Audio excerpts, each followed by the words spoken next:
Yeah, everybody, thank y'all. Thank y'all for coming out here to Culture Canna. Everybody pumped up ready to do some comedy.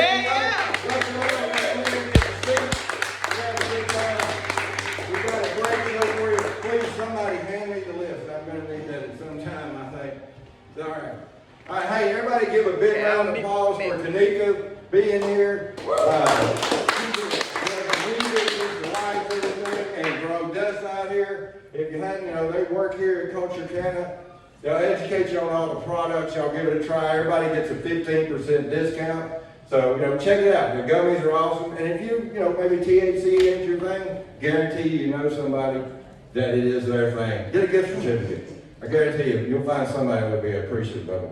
And the other sponsor that tonight is my website, gettingmorewithless.com. What I do is I promote businesses and I promote events and shows. So if you've got anything you want to promote or album, come talk. Just go to gettingmorewithless.com or talk to me at any time. So, all right, we're going to have a great time here tonight. Was there anything else? What we're going to do, we got quite a few more comics, but we got plenty of time here. Tanika's going to, so we're going to give everybody happy. We're getting 10 minutes. Can I see that list real quick? Huh? I need that list real quick. Here, hand her this list. So, what we're going to do, get up here. So, what'll happen if you haven't ever been to an open mic, everybody's going to get up here. They get 10 minutes. Most of the time, they only get like 4 or 5. So, this is different because we don't have a lot of people. We want to, so you're going to get to see them trying some new stuff. So, you might very possibly hear some shit that you don't fucking agree with. Okay? I'm telling you, and comedians back me up. The best way to get back at somebody that said something that insulted you is just stare blankly. Don't fucking crack a smile. Don't get mad. Don't say nothing. So let's, let's be respectful and have a good time and encourage them. Everybody get up here and let's have some fun. We've got a lot of great comedians here. I know most everybody on the list, and so it's going to be a lot of time. So, and one of the reasons we do this is so we can practice our sets. And so I want to practice my set. That'd be all right. I've got a couple of shows coming up here.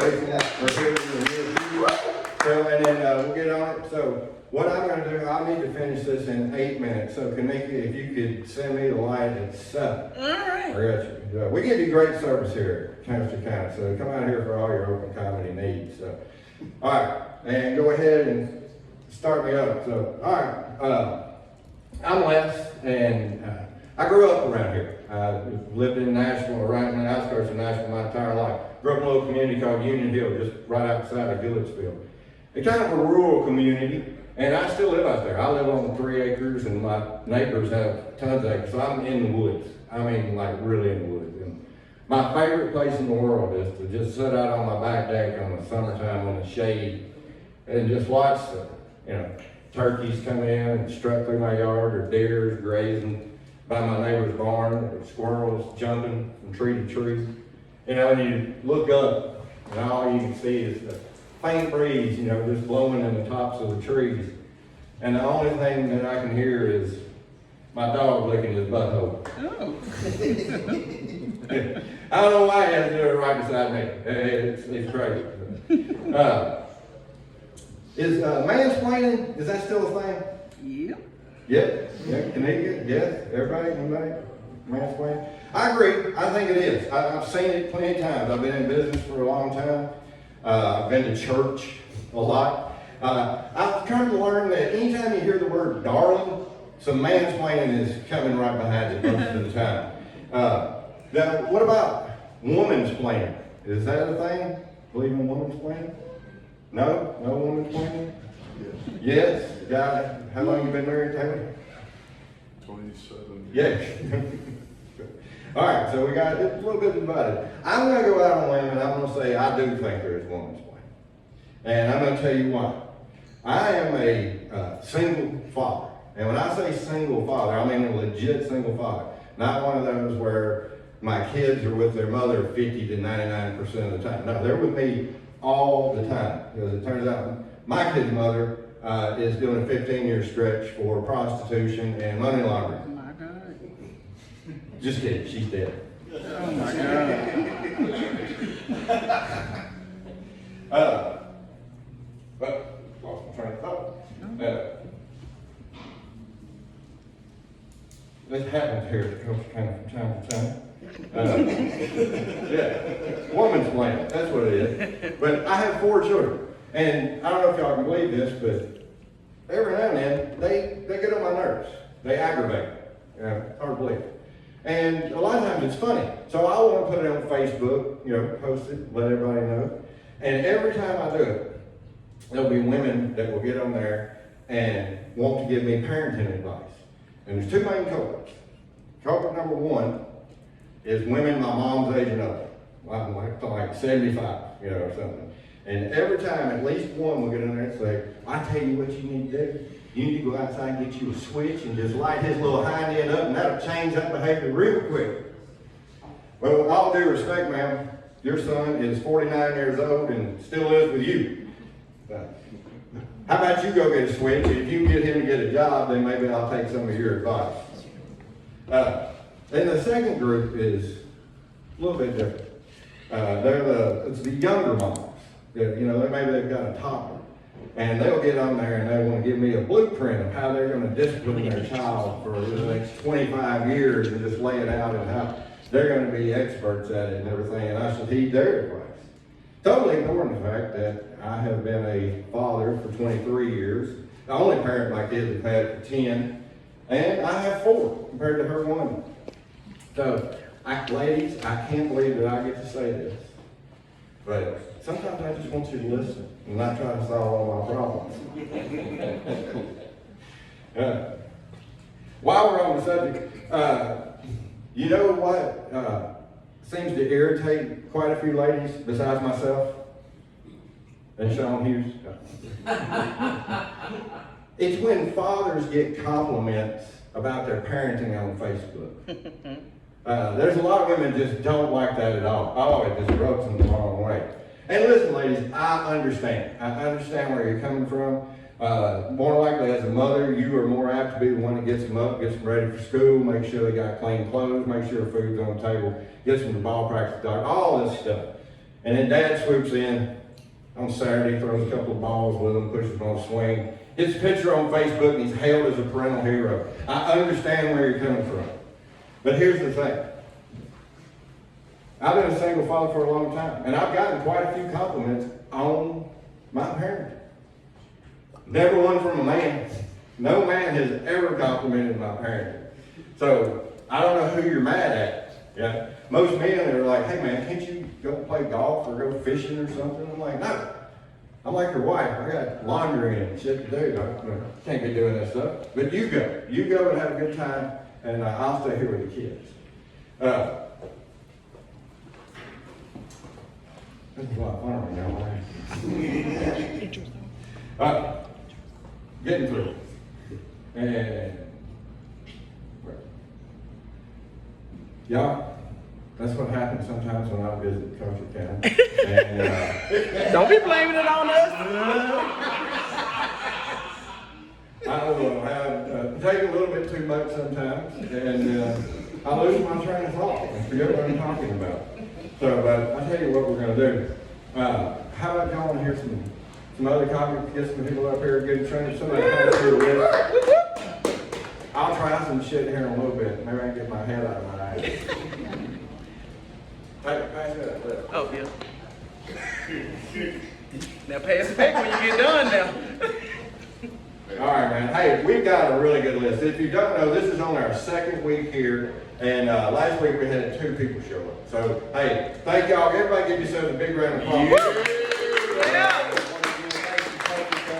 We're glad to be here. This is a great place to do comedy. So, we've got some great comics here. So, on deck, we got my new friend Malcolm. But coming to the stage, a guy that's getting known all around Nashville. You see him in a lot of the open mics, and he's hosting his own show. Mr. Kyle Matthews.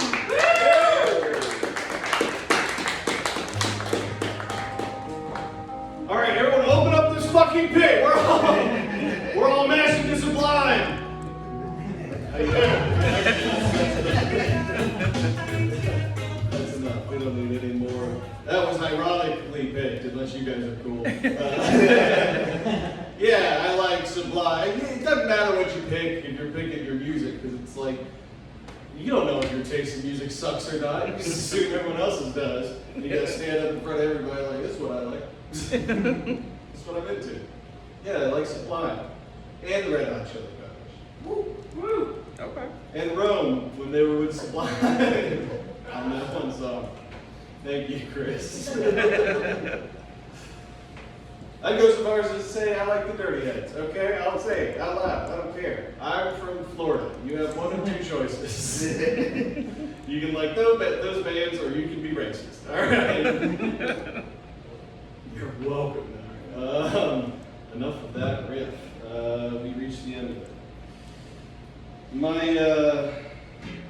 My dog likes to stare out the window and just get like pissed off at everything out there. You know, it's really bad for him. We're like, stay away from windows. It does for a little bit, but he goes right back to it. My dog's like an old man on Facebook, basically. Where he's just staring out the window like, we need to build a wall. I don't hate them, man. I just don't think they belong here. We have he's got some problems. He's a rescue dog. I do hate that question of like when you get a dog or people are like, did you adopt? I'm like, yeah, I didn't fuck a dog. This was the byproduct of that. This dog is actually half human. That's why he's such a good bull.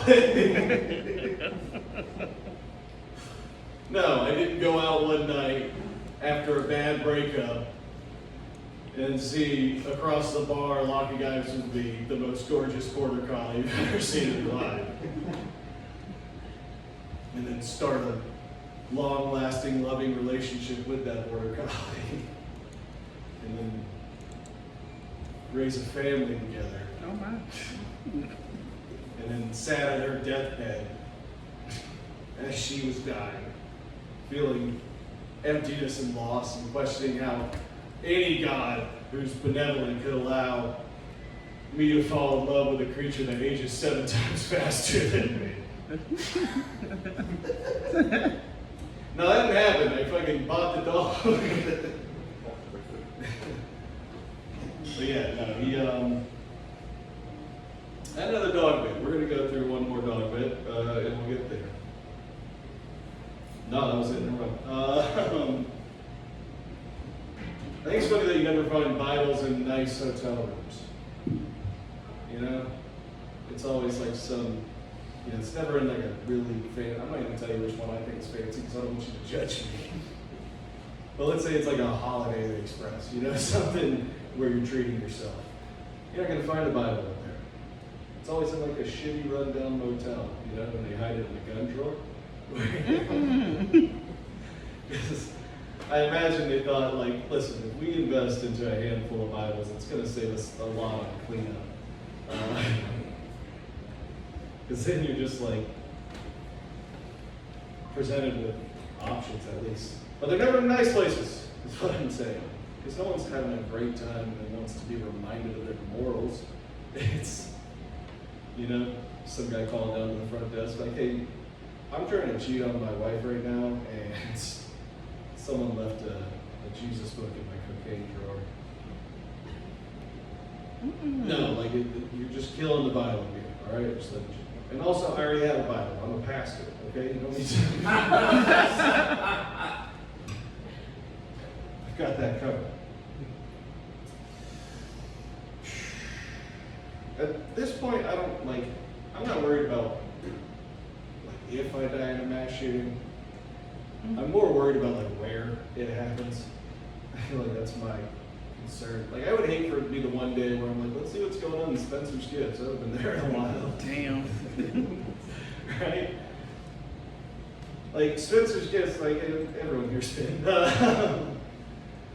It's all just fucking band t-shirts and ironic shot glasses and then just a whole bunch of sex toys. And it's where children go to buy all of those things. No, I just know that I'd be in there one day, just looking for a Bart Simpson t-shirt or something, and they start firing off, you know. And I gotta make my exit, so I run to the back of the store where the emergency exit is. And then I just get gunned down by the dildo wall. That's just knock over a whole fucking aisle of butt plugs that fall on me. You know, and then like 2 hours later, the police would just find my body and they'd just roll me over and I'm just clutching like a fucking 14-inch like, veiny purple motherfucker in my chest. He died doing what he loves. That's what they would put in my headstone.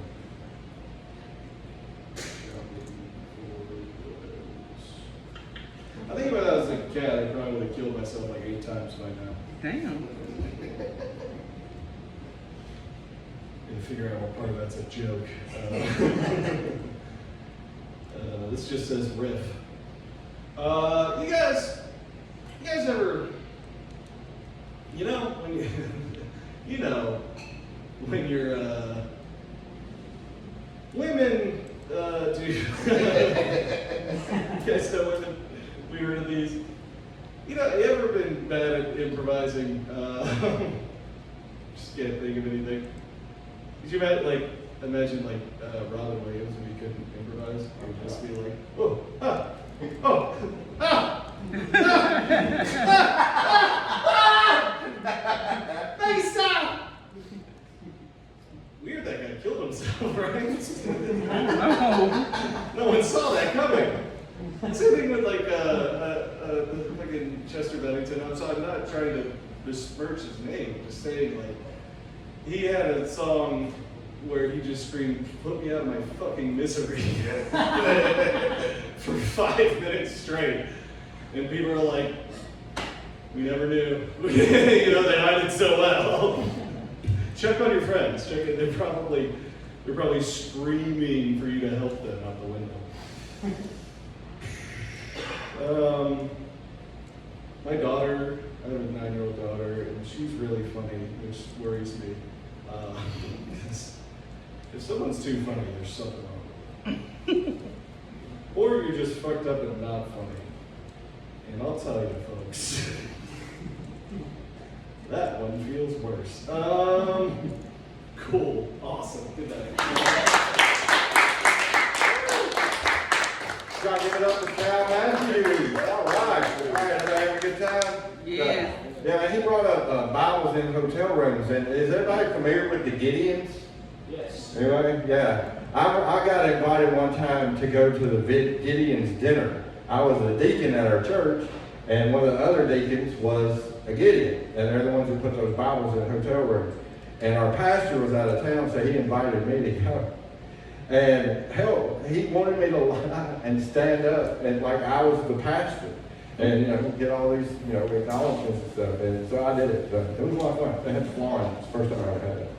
Just thought y'all would like it. All right. All right, y'all ready for some more comedy? Yeah, yeah. All right, coming to the stage, or on deck, with a fucking awesome intro song is my good buddy Chris Dunn. But coming to the stage right now is Malcolm. Come on up here, Malcolm.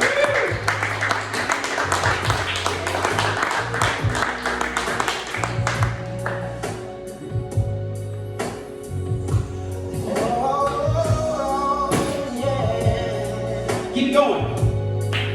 Yeah. All right. White people, if you don't know the song, there's 2 black people in the back. It's amazing how you knock me off my feet. Oh, white girl, get it. Yeah, girl. Every time you come around me, I can't breathe. Put your titties out, man. Put your titties out. Okay. Check it out. What is going on, you beautiful buttermilk bitches? How the fuck we doing, huh? One more time for Cal. Cal, was it? Cal. Cal. Yeah, you're from Cal. Yeah. So, tell y'all about myself. I like playing ground rules, any open mic or comedy show I do. First of all, I don't know about the other comics in here, but I really don't give a shit if y'all laugh at this shit or not, alright? Because I gotta go work after this. I'm gonna tell everybody I got a standing ovation in this bitch, so fuck yourself, okay? It's good to be here. I'm originally from Murfreesboro, Tennessee. Anybody here know what it is? Yeah? Anyone want to give me a ride? No. But also, if I did make you laugh, okay? Now, 2 people right here. How you doing? Ladies with the titties, how you doing? What's you guys' name? Tyler and Sierra. Tyler and Sierra, that's what I thought we were looking at. Great white names, congratulations. You have the whitest names in the room, that's great. Except you guys want to older couple, 27 years, right here? Yeah? No clap for that? Okay. Okay, that's what you got, guys? Like, he's like, well, she's here, all right?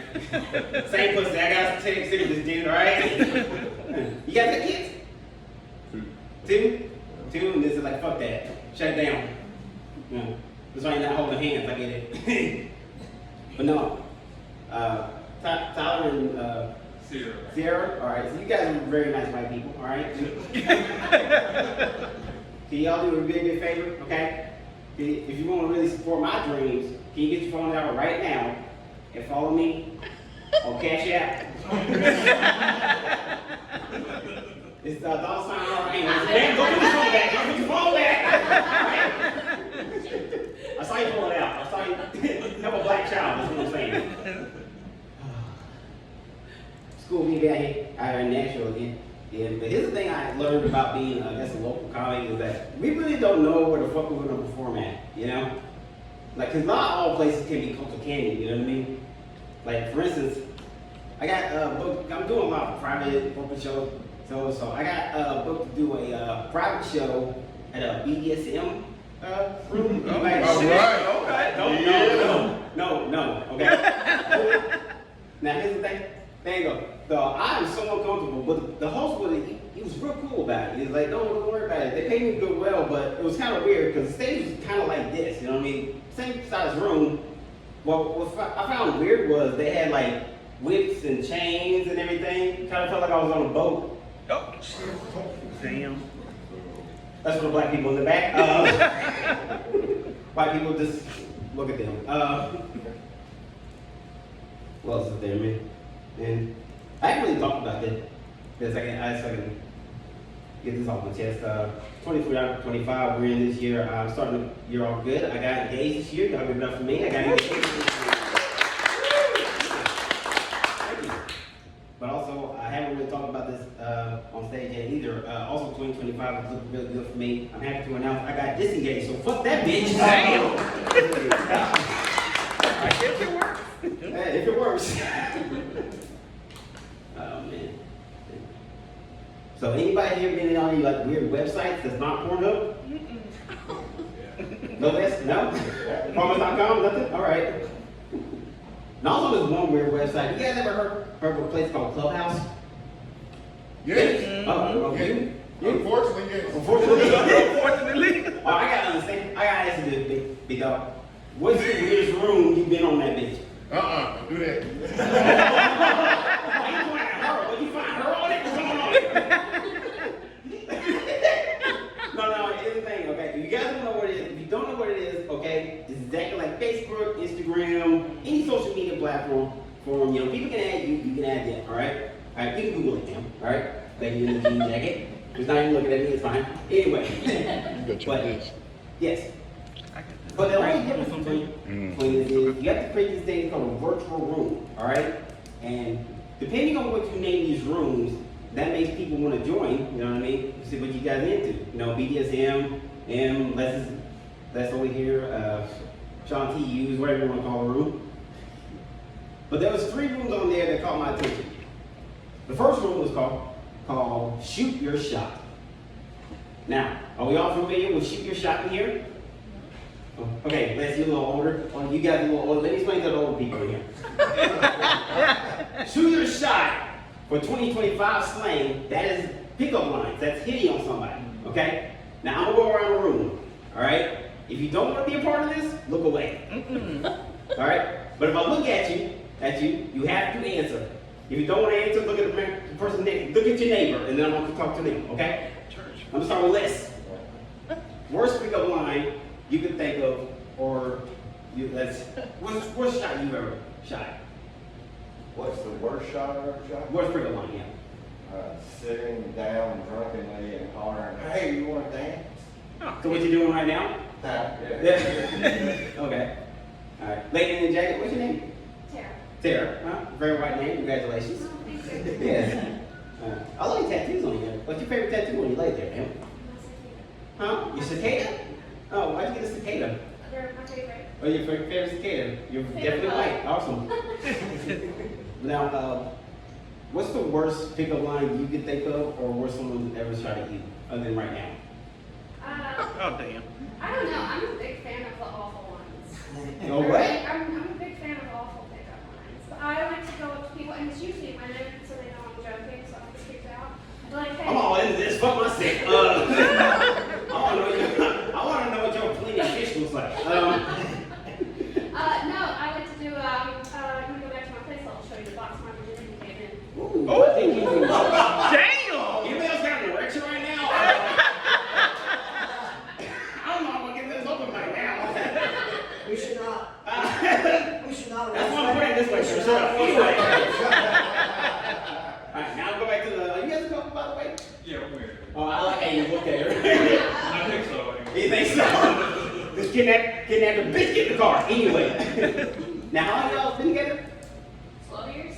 12 years. I like how she answered. That's how I know you're right. Now, Sarah, what's the worst pickup line he's ever said, or you've ever said, or you've ever heard in your life? Baby shoes, wanna fuck? Wait, damn! Shoot straight to the point. I feel like you said that before. Like you said that recently, sir.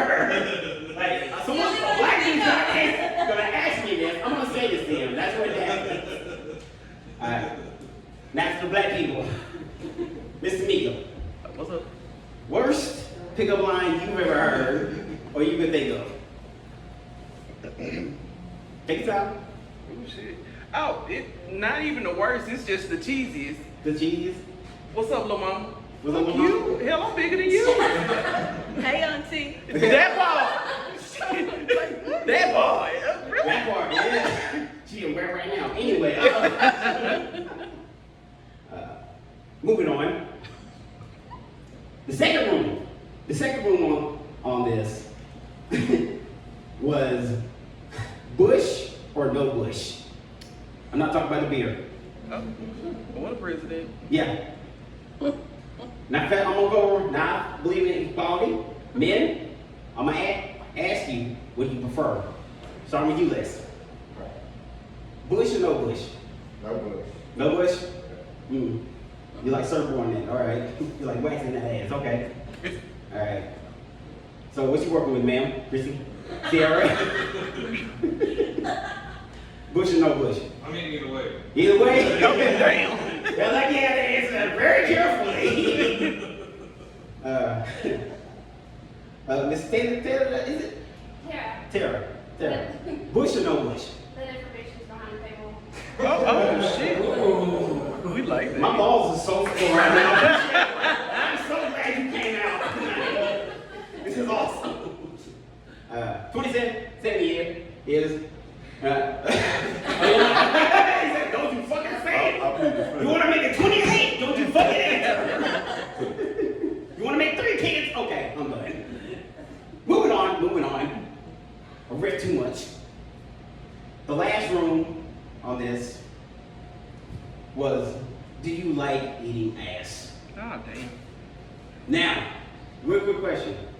How many of you guys think was in the shoot your shot room? Let's throw out a random number. 7. 7? No guess, Sarah? No? You had all the right answers tonight, so I'm just thinking you had one. I'm not showing all my cards, no. No, it was 78,000 actually. Damn. Yeah, 78,000. The 7 was right. Now, how many of you think was in the Bush and no Bush room? You want to throw the number? About 100. Nobody? 20,000. 20,000? You were here? No, it was 2,500, but that's good. Yeah. Now, how many of you guys think was in the do you like eating ass room? Shit, a million? Huh? A million? A million? No? 718? No. Shit, let me fuck this up. 7,618. The only reason I know that particularly, that's the same as the population in Gallatin, Tennessee, actually. Damn. Why I never met that girl? Okay. Alright, so I'm gonna get out of here with a couple of deep thoughts actually. Actually, they go like this. Deep thoughts. Deep thoughts. They say 80% to 89% of women fake orgasms to protect men's feelings. I say 100% of men fake feelings. Deep thoughts. Deep thoughts. Deep thoughts. Dark-skinned black women with blonde hair, kind of like a mouse. Oh, damn. White people, if you don't get it, that's the black ladies in the back. They say eating pussy Oh, wow. helps grow a beard. That's beard, sir. Let's see why you went with 27 years, ma'am. Deep thoughts. Ladies, if a man sucks your titties and does not put it back in the bra, don't trust him. What? Because he leave you hanging. Oh, damn. I'm looking right at you, Tyler. It's still hanging, my boy. Not a big enough bra, bro. Oh, man. I like you guys. You guys want to adopt me? Hey, you get it. Hey, you adopt a black kid, you know, that's good on your tax refund, okay? Good to cash in. But I really don't think comedy is actually my forte, guys. I really don't think so. And I'm gonna get out of it with this. But I think poetry is. So I think I'm gonna venture into poetry. You guys mind if I do a couple of my poems I wrote before I get out of here? You guys mind? Or a lot of you guys, not get the fuck out of stage already. Jesus. So, first one is called You Ain't Shit. Nigga, you ain't shit. That's all I got with that one, okay? Damn. One. The next one is called Ho by Malcolm Franklin. Oh my God, that's me. Ho, you see me, look at you across the bar. I wink, therefore you wink not. Ho, come here. No, haha, bitch, you're rebellious. Ho, thank you.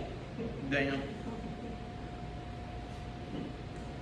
Last but not least, don't be fucking with my shit. Don't be fucking with my shit. Get your own stuff, you greedy bitch. Keep your hands off my clothes and hands off my cash, or I'll break the side city your motherfucking ass. Damn. Deep thoughts. Deep thoughts. If I find $2 when I know I had 7, I'll be on your ass 5 minutes to 11. And your eyes may wonder, and your teeth may grit, but don't be fucking With my shit. Goodbye.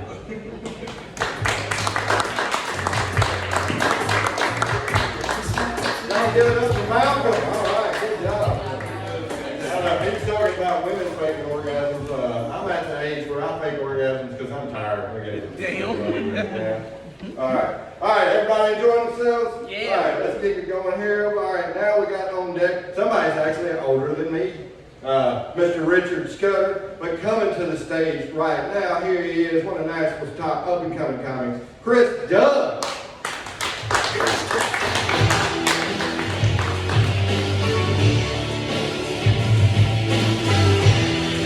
Oh yeah, thank you everybody. That is so, this is a dream come true coming out to the Rock's music right now. This place, I feel like I'm back in my parents' basement. Getting high, listening to the Rock theme song. Alright.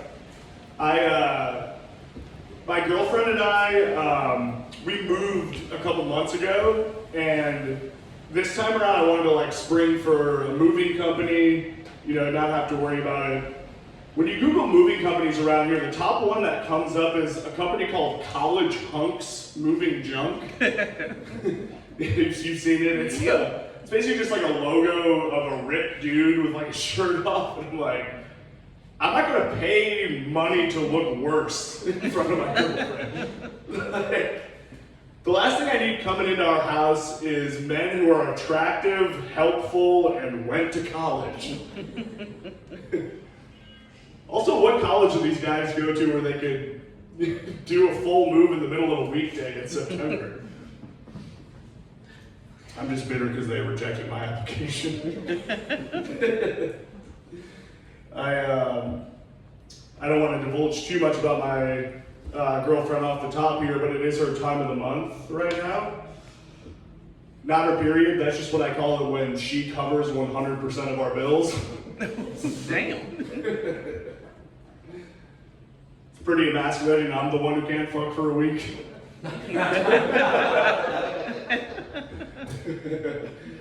I thought moving in together would solve the problem, but our pay periods haven't lined up yet. Mine's late.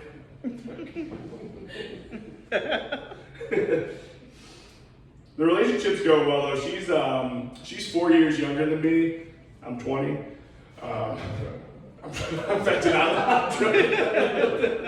It took a risk and it did not pay off. She's 4 years younger than me. We're both very old. And no, we've hit an age where she's at the age where all of her friends are about to get married, and I'm at the age where all of mine are about to get divorced. Oh, shit. We're both pretty happy about it. You know, she's like, oh God, Melissa's gonna look so beautiful. What am I gonna wear to the wedding? I'm in the other room like, thank God Kyle and I can finally start gambling together again. The gifts are pretty similar for both groups though. They both need new silverware. She's buying gifts off a registry. I'm praying to God some of my friends don't end up on one. All right, not a dirty crime. We've established that. We've established it, and I keep trying. Okay. I thought about this the other day. When I was a little kid, my sister and I thought it would be hilarious to prank my dad with like a fake winning lottery ticket. Ooh. Yeah, exactly. If you don't know what this is, it's exactly what it sounds like. It's a scratch-off ticket where it says you won $2 million, but the prank is you didn't. The guy who invented this should be in prison. Like, this is a terrible invention.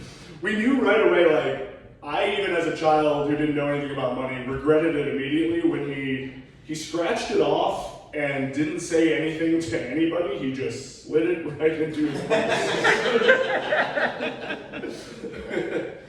We thought he would make a big announcement like, we're getting a new house. He was probably thinking, I'm getting a new family.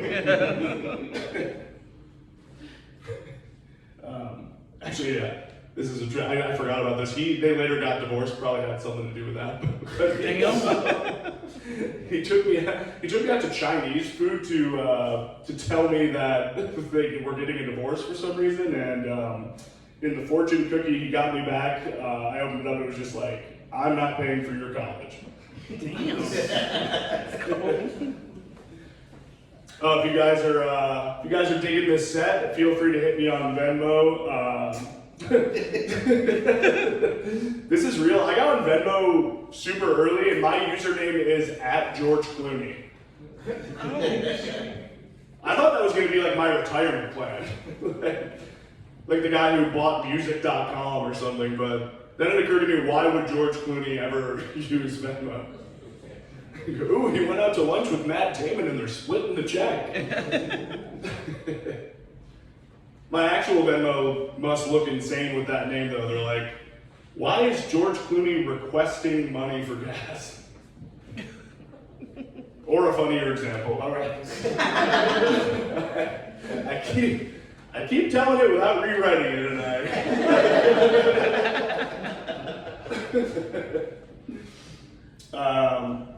don't have much more to say. Oh, I watch a lot of documentaries about like cults.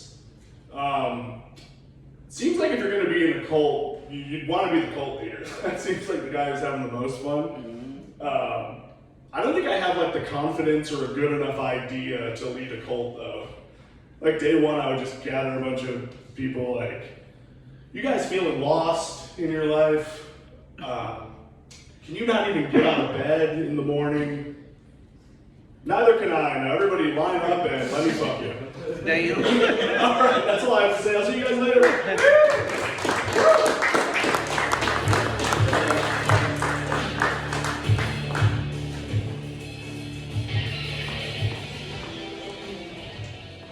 Y'all give it up for Chris Dunn.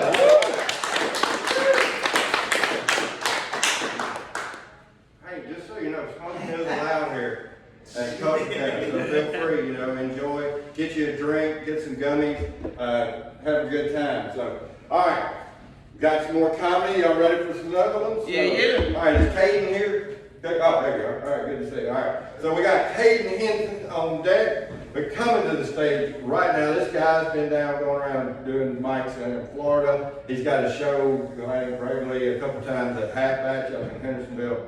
So come on up here, Richard Scudder.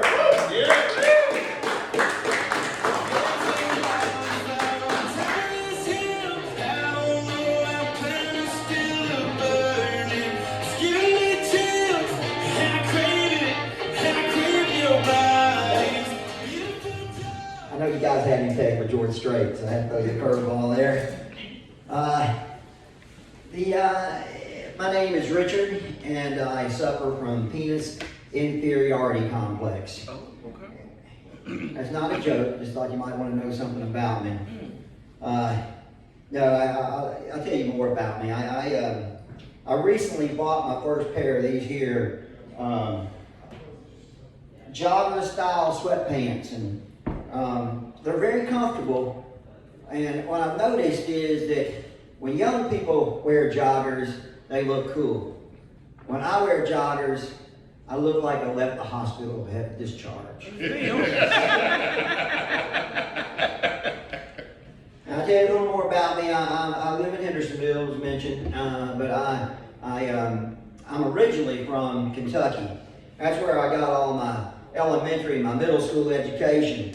And the best thing that you can say about a Kentucky public education is, thank God there's Mississippi. Damn.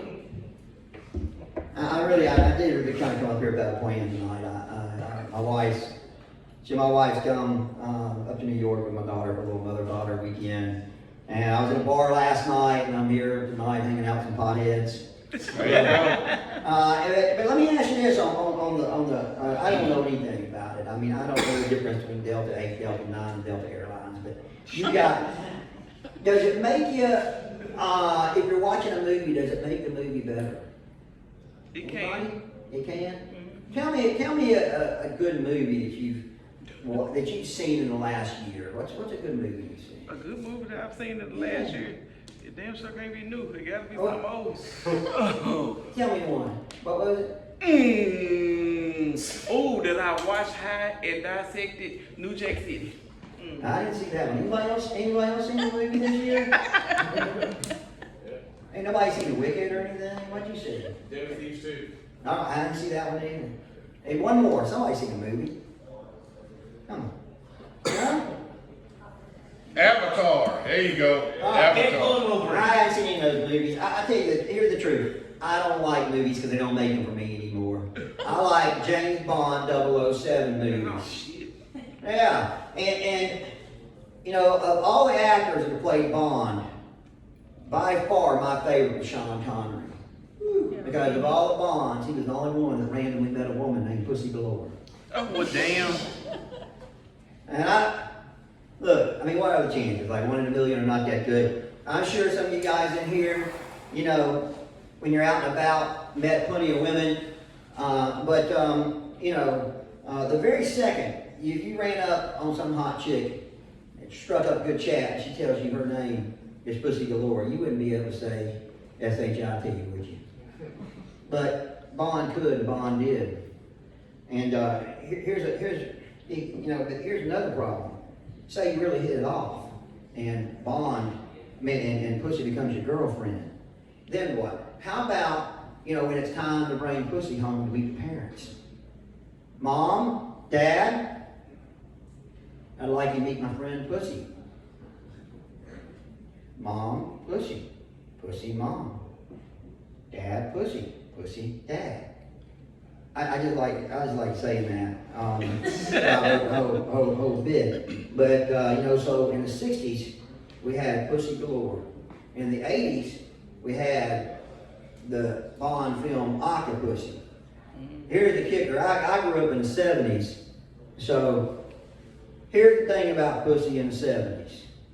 Not one woman shaving hers. It is not a myth. All there was bush.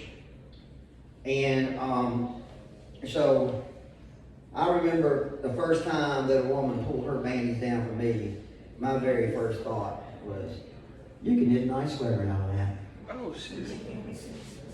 I kind of fucked that joke up, but I usually do it right. Anyway, hey, I'm gonna move on to a couple of things, just simple things here real quick. Who thinks that the F word might be a little overused? Anybody? Never. I love that word. I disagree. I do. Because I hear it all the time, just random thoughts and random sayings like, fuck you and the horse you rode in on. Now, I get the first part. But that second part, think about it. You try to fuck a horse, you don't get the shit kicked out of you. Anybody got a older sibling? I mean, you can choose your parents, but you can't. You can't choose your parents and can't choose your siblings. Anybody got an older sibling? No, white crowd. All right, good. I got an older brother, and we think they're supposed to hand you down some wisdom and give you some advice that helps you get through life a little easier. 18 years under the same roof, and only 2 measly pieces of advice he ever gave me. One was, eat it and you own it. I was 13 when he told me that. I was like, eat what? And he told me, he scared me to death. Then the second one was, only fuck ugly girls because they have to try harder. Damn. Now listen, that's bad advice and it's not true. I'm pretty sure an ugly girl, not my brother, came up with that one. Let me ask you this real quick on a parting shot leaving here. Do you think that it makes me homophobic that I will not eat a banana in public? or do you think only eating bananas in private makes me... Never mind, I figured it out. Alright, that's really all I got tonight. Thanks.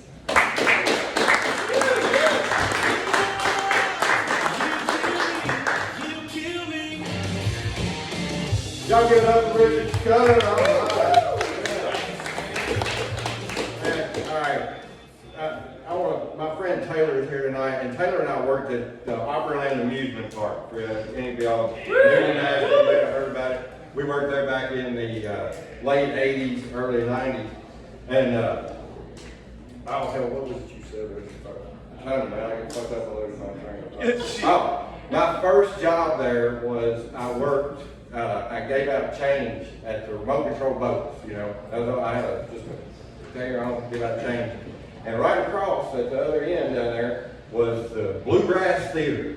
And this band would get up there and play all day. And one of their songs was, always marry an ugly girl. And one of the lines was, always marry an ugly girl. When you make love to an ugly girl, she'll never let you quit because she is afraid that it's the last she's going to get. Damn. I heard that song 20 million fucking times. So, I don't know. Things have changed. I don't think they get away with singing that shit today. And they should. So, all right. Everybody still having a good time? Yeah. So, hey, if you haven't had a chance, y'all check out the displays out there. See y'all Destiny Show. If you have anybody in here never used THC? Anybody? Hey, wow, all right. You're very good stuff. Yeah. All right. Yeah. Good deal. So, all right. Here we go. Coming on deck, we got Mr. Michael Palfy. But coming to the stage right now, my buddy, Caden Henson.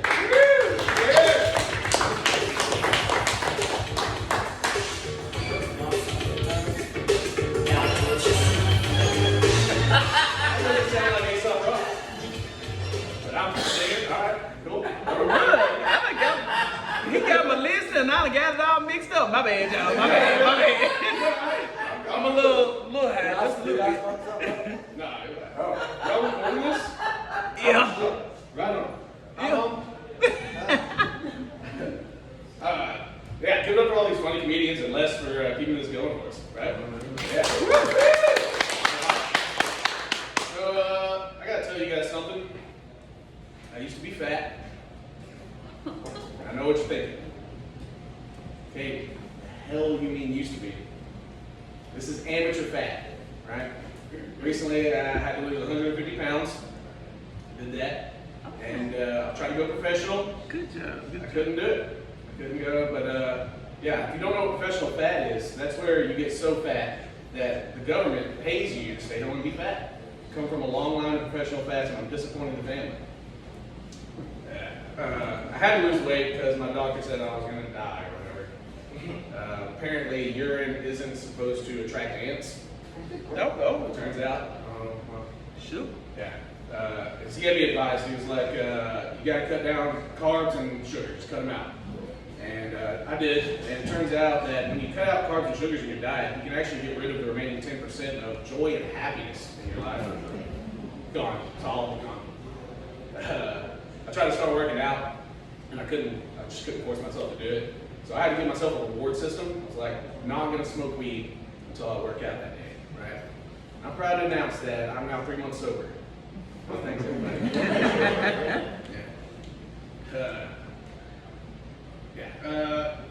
Being big, they say being big is beautiful, but let me tell you something, it doesn't come without a set of problems, right? I'm not talking about little things like congestive heart failure or diabetes. I'm talking about things that impact your life seriously, like it takes so much more money to get drunk. Yeah. I'd really like to be able to put socks on without passing out. Be nice. And this is a new one. I'm not sure if it's because I'm getting older or else because I'm getting fatter or both maybe. But sometimes when I cough real hard, so does my asshole. And have anybody else? Yeah. And I like to smoke weed, so if I hit a bong, I gotta make sure there's a bucket somewhere nearby, just in case. I'm jealous of fat women, because at least when they gain weight, it's in places that guys like, you know. Not once have you ever heard a guy say, "No cake for me, thanks, it'll go straight to my cock." Not once. God's mean. I just can't fuck a fat bitch. I've tried. I'd like to, but I'm big and she's big. There's not enough wiener to get through both of us. Yeah, sorry guys. Not mean about it, I'd like to. All right, I'll stop talking about that. Anybody here from Tennessee? Yeah. Yeah, right on. I'm from Tennessee as well. Anybody know where Lobelville is? Yeah. About 1 or 2 people out of 30. That makes sense. Yeah. I'll try to describe it. It's about an hour and 50 years back that way. Yeah, I'll paint a little picture for you guys. There's more churches than houses, more trailers than churches. There's more guns than people, and more people than teeth. Damn. Yeah. It's gross. It's a small town. And I hated it growing up, man. So as soon as I graduated, I moved to the city of Murfreesboro, actually. Malcolm, I think, was talking about that. And yeah, I've lived in a bunch of cities since then. I was wrong. You guys have a major cop problem. These guys are everywhere. You know, in my town, there's 2 of them, and they're parked next to each other in the dollar store parking lot. As long as you smoke weed with those guys, you're good. Pretty sweet. I got in a lot of trouble growing up, and my mom would always tell me, she's like, the only thing in life you can pick are your friends and your nose. Anybody's mom ever tell them that? No. Heard that before? I had to tell her, I was like, Mom, I'm in a small town. Picking your friends is more like wiping your butt. You better get as much as you can, otherwise life's gonna stink. They did, so. Not because the friend's not good, so. People in the city talk a lot of shit about people in the country. And they're always like, people in the country are dumb, and they're ignorant, and they're right. Those are my dumb and ignorant people, and only I can say that, right? But there are some like country solutions for country problems that I think could be implemented to city problems. So I call this segment like country solutions for city problems, right? And in the country, we got a bunch of critters out there wreaking havoc. Like for example, we got raccoons that'll get in your trash can and they'll sort through looking for food and dump it all on the ground. So my grandpa would trap them and train them. And then every time they bring a piece of trash from the ground to the trash can, give them a hot dog. Right? Now you guys don't have a lot of raccoons in the city going through your trash. But what you do have, homeless people. Yeah, man. Trap them, train them. Feed them hot dogs, guys. You know, make a difference. Another big nuisance in the country is deer. Everybody's always like, deer are so pretty and they're so majestic. And I say, kill them all. Kill every one of the deer. If you hit a deer and you're filing on insurance, it's considered an act of God. I consider it an act of service. Thank you for your service. And it's natural selection. Like they just stand there in the middle of the road, just stand. You know what? Have you guys ever seen The Dark Knight? The Batman movie with the Joker? You know, where he's standing in the middle of the road and Batman's screaming at him, just going, ah, driving at him. The Joker's just standing there going, and then Batman's like, ah, and swerves, and then he rolls his 2003 Pontiac Grand Am that he loved. He loved that Grand Am. It's just like that scene, except, pretty much just like that scene, except you hit the deer and it messes your car up. Now, you guys don't have a lot of deer in the city standing in your roads, but what you do have are protesters. Right? You can do what my mom did. She put a brush guard on her station wagon. Now she doesn't even slow down. She's just like, natural selection, and just pisses back gas for the deer, not the protesters. Yeah. The biggest one in the country, though, that's the biggest nuisance, is coyotes, because they are vicious. And they'll ruin farmers' livelihoods. And if they think they can get away with it, they'll take a small child. Right? And it's, they're animals. It's just in their nature, so we shoot them in the head preferably, just to get it over with quick. Now, you guys don't have a lot of coyotes in the cities. What you do have are politicians that are vicious, ruining livelihoods. They think they can get away with it. They'll take it. Yeah. I don't think you should shoot them like we do, guys. Take your time. Do it much, much slower. Yeah. I realize that punchline is a little poignant, right? So I'll try to fill out something a little sillier. Anybody here nerdy? Yeah, nerd stuff? Harry Potter fans? No? No? Right. Good on you. Good on you. I was into it as a kid. I'm not like one of the super fans that's an adult, but it did leave me with an important life lesson as a child, and that is the only thing that stops a bad guy with a wand is, say it with me, a good guy with, that's right, a gun. Yeah. Can you imagine how short that story would have been? If instead of using love to protect Harry, his mom would have had a Glock 45. Right? It would have been 7 books. It would have been one headline in a newspaper. It would have been like, local witch smokes wizard Hitler with her buggle wand. Damn. Save everybody. Alright, guys. That's most of my material. I'll just do a couple one-liners and get out of here for you, I guess. Just ones that I thought of, I don't know if they hit, so let's see. OnlyFans, that's what my grandma calls AC. I probably should stop with that one, but we're going to keep going. If somebody's strangled to death while wearing a scarf, are they an accessory to their own murder? Either way, I don't feel bad for them. You know what? Oh, yeah.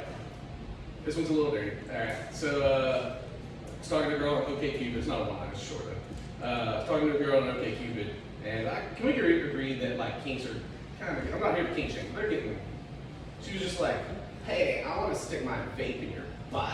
Yeah. I was like, oh, it sounds like you're just trying to blow smoke up my ass. Alright, that's what I say, guys. See you later.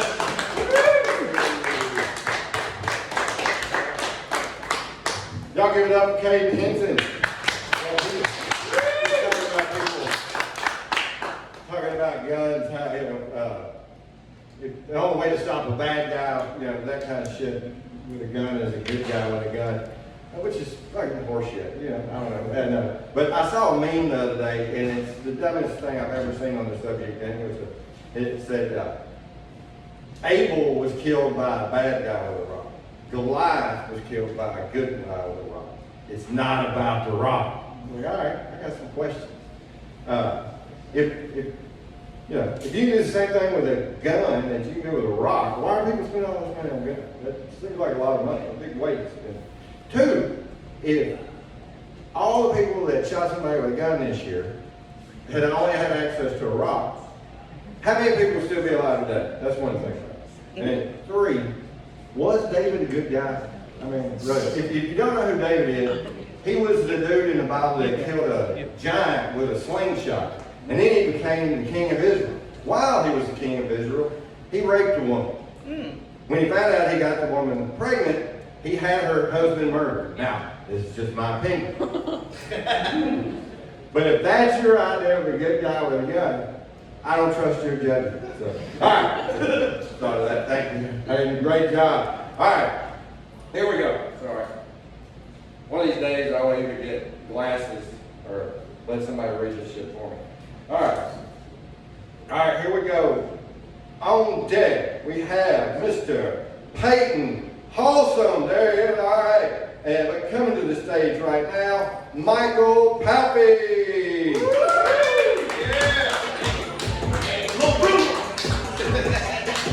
Yeah, come on. Hey, how you guys doing? Good? I'm not my little pussy hokey from shell toes. What we doing? Well, yeah, let's go. We eating shit. All right, you're good. I know we're getting it, but do I do a song request? I love this, dude. A little weed spot with wicker titties on the side. That's nice. Everybody's having fun. Kate, I really like you. You look like a mafia boss if you played Dungeons and Dragons. That's what you're dressed like. What you're saying, you come to me on the day of my daughter's campaign. Oh God, how you guys doing? We all okay? We all having fun? Hell yeah. A lot of weed smokers in here. Anybody still smoke cigarettes though? Anybody? Hell yeah, dude. I love it. By the way, you juke the fuck out of me. Every time you've announced the next person coming up, you go, on deck, we got that guy, look at him. But right now, we got the other guy, like, what the fuck's going on? I respect cigarette smokers, because y'all are the last people who are fucking up your own lives and not blaming anybody else for it. You know, it's weird that we have fat activists but no smoker activists. Fat people get Lizzo, but smokers only have one chick that's like, never face the shower head. That's it? Dude, that sucks. You know what I mean? What happened? You know? Cigarette smokers used to like wear leather jackets and get handies underneath the bleachers, and now it's just a bunch of sad servers next to the restaurant's dumpster. That's it. Just a bunch of failed artists in aprons like, I'm thinking about becoming a nurse. Like, ugh. Nothing has had an image drop off like cigarettes. I guess white guys on Twitter is a close second though. I don't know. Because if I whip out a cigarette in front of my family, it'll be received a lot like if a black chick whips me out in front of her family. Damn. They'd be like, why did you bring that here? Don't you know that's been killing us for generations? What's wrong with you? They do the old, like, smoke the whole pack treatment. The whole lacrosse team comes out and it's like, you're not leaving until you finish all of them off, and then we'll see how cool you think white dick is. All right, a little far. Okay. Just saying, I have druggy friends, dude. People who boof coke, do 3 tabs acid, polish and fit the tequila. The second I offer them a cigarette, they're like, "Are you trying to kill me? My body is my temple." Then some dude with a vape is like, "You want a hit?" And they're like, "Finally, someone with sense. Thank you." God damn. You guys into shellfish? Anybody here big shellfish people? I'm not. I don't fuck with it. The texture creeps me out. They're kind of like the bugs in the sea. I don't like that. But my buddy, when I told him that, he was like, "No way, dude. You gotta try. You at least have to have lobster. Come over to my house. I'll cook you some." And when I got there, on the pot, like on the stove, was a pot of boiling water, and then next to it was a pot with 3 live lobsters. And I was like, "What's going on here?" And he just went, "Oh, I'll just show you." And he grabbed a live lobster and threw it into the pot of boiling water. And like all of you, he was confused when I was upset. Dude, if I invited you over for dinner, right? And I was like, "I'm gonna cook you rabbit," and you walk into my kitchen and you see an air fryer and a cage with a live rabbit. You just go, "What's going on here?" And I'm like, "Oh, I'll show you." And then I grab the rabbit by the ears, spin it around a few times, and throw it into the air fryer. You're not gonna be like, "That settled that." You're gonna have questions, right? I'd be more impressed in it, actually. You'd be more impressed. Bro, you're crazy. That's what that is serial killer mentality. You're like, "Yeah, that thing was probably dizzy too. I wonder if the adrenochrome worked." That's the thing. I was like, "Doesn't that hurt the rabbit?" And he's like, "It's actually more humane than you'd think." Like, as opposed to what, raping it first? What are we doing here? You know what I mean? I was like, "But it's screaming." And he was like, "That's not a scream. That's just air escaping the body." That's what a scream is, right? Dude, next time somebody asks me if I blacked out, I'm gonna be like, "I didn't black out, I drank to completion." That's the way I'm gonna fucking phrase it from now on. Stupid. I don't know, maybe lobsters do like it. I have no idea, you know? Maybe that like little scream is it going, like maybe it's fucking, you know? It's like, "Oh fuck, I'm in a mold." Maybe it's edgy. I have no fucking idea. Because I don't speak. Say, "Yeah, I don't know what they're saying." You know what I mean? I'm always curious about that. Like, what are animals saying? Like birds up there. They're always like tweeting and shit. What the fuck? What are they talking about? Do you think every bird understands each other? Like, can a blue jay understand a raven, or is it just a bus in Bangkok up there? They have no idea what's being said. You know what I mean? Like when southern ducks are sitting in their pond and the other ducks fly south for the winter, are they looking like they better quack the goddamn language? You know what I mean? Evidently not. All right, that's fine. I think that's funny, but I might just swan dive off this stage. Okay, cool. I don't know, man.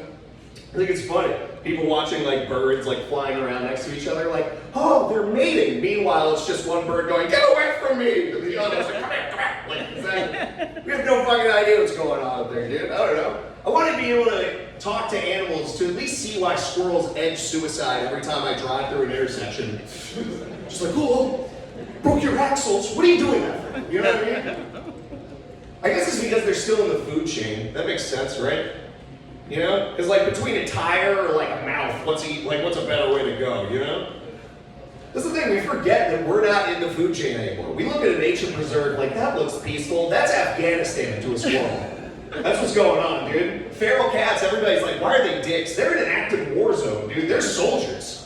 You know, one of my buddies, like, he tried to pet a feral cat on the stomach and it swiped at him. He was like, what an asshole. I was like, what an asshole?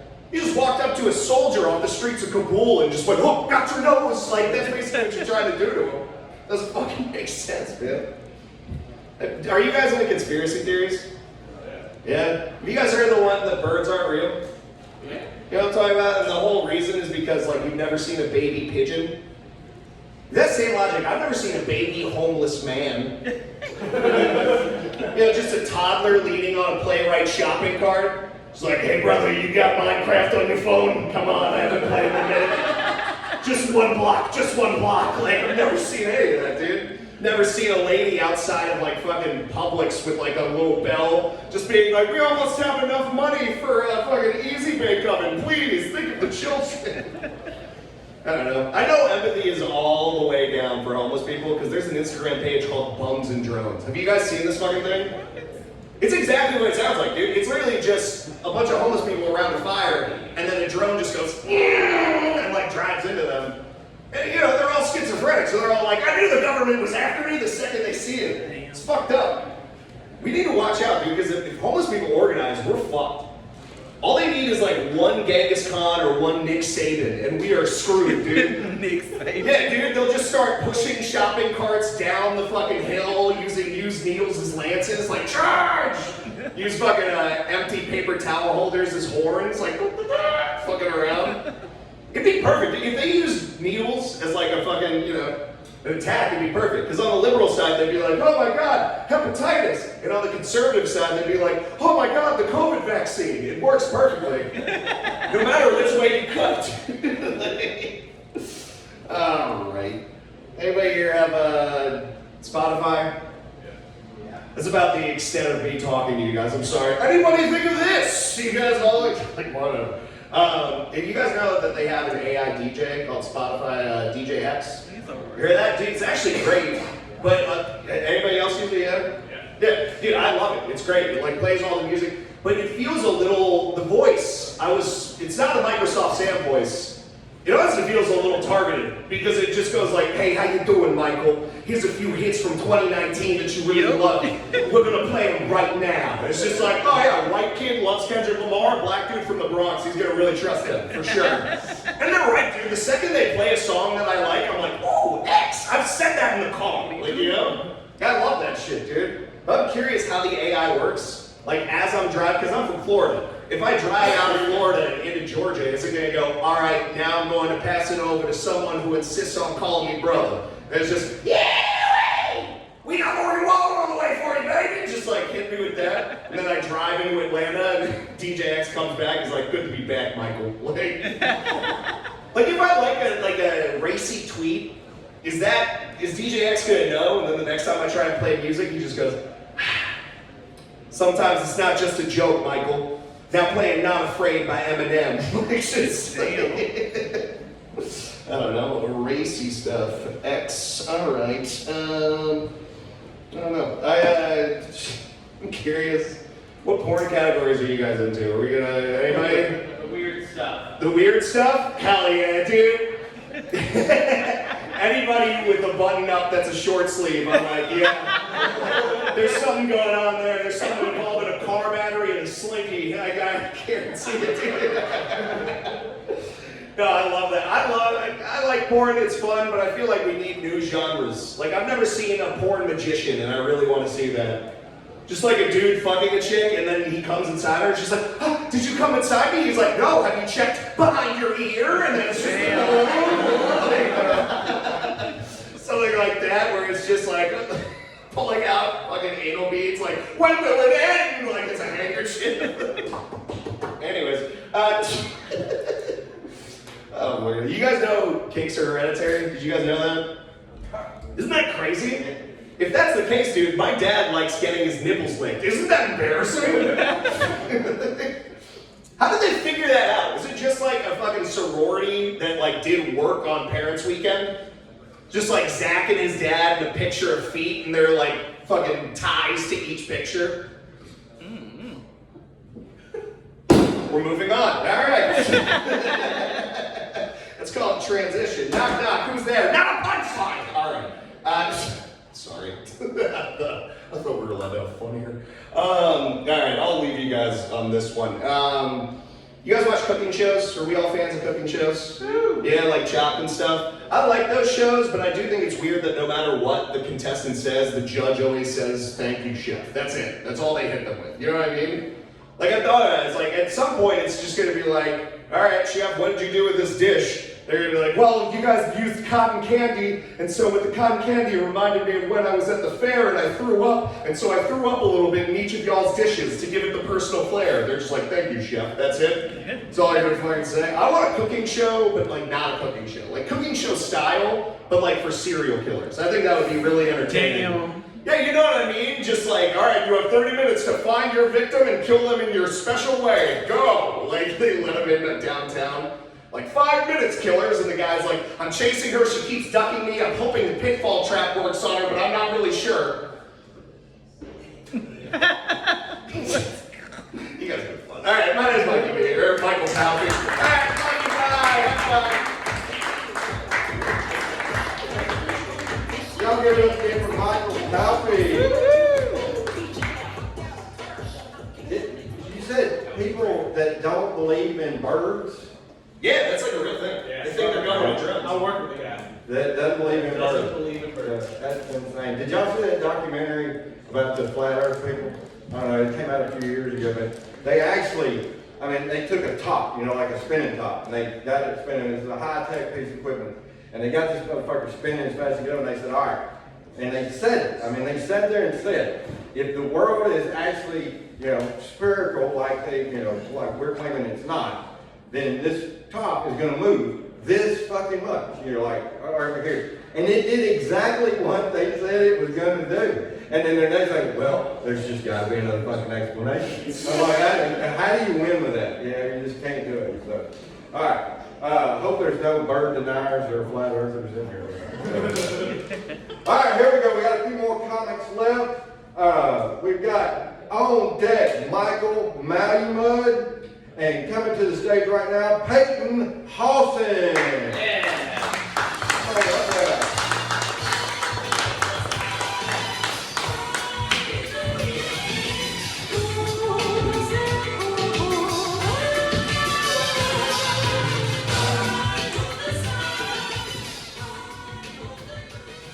I hate jokes that start out with, you ever notice how people blah, blah, blah, blah, blah, blah, blah.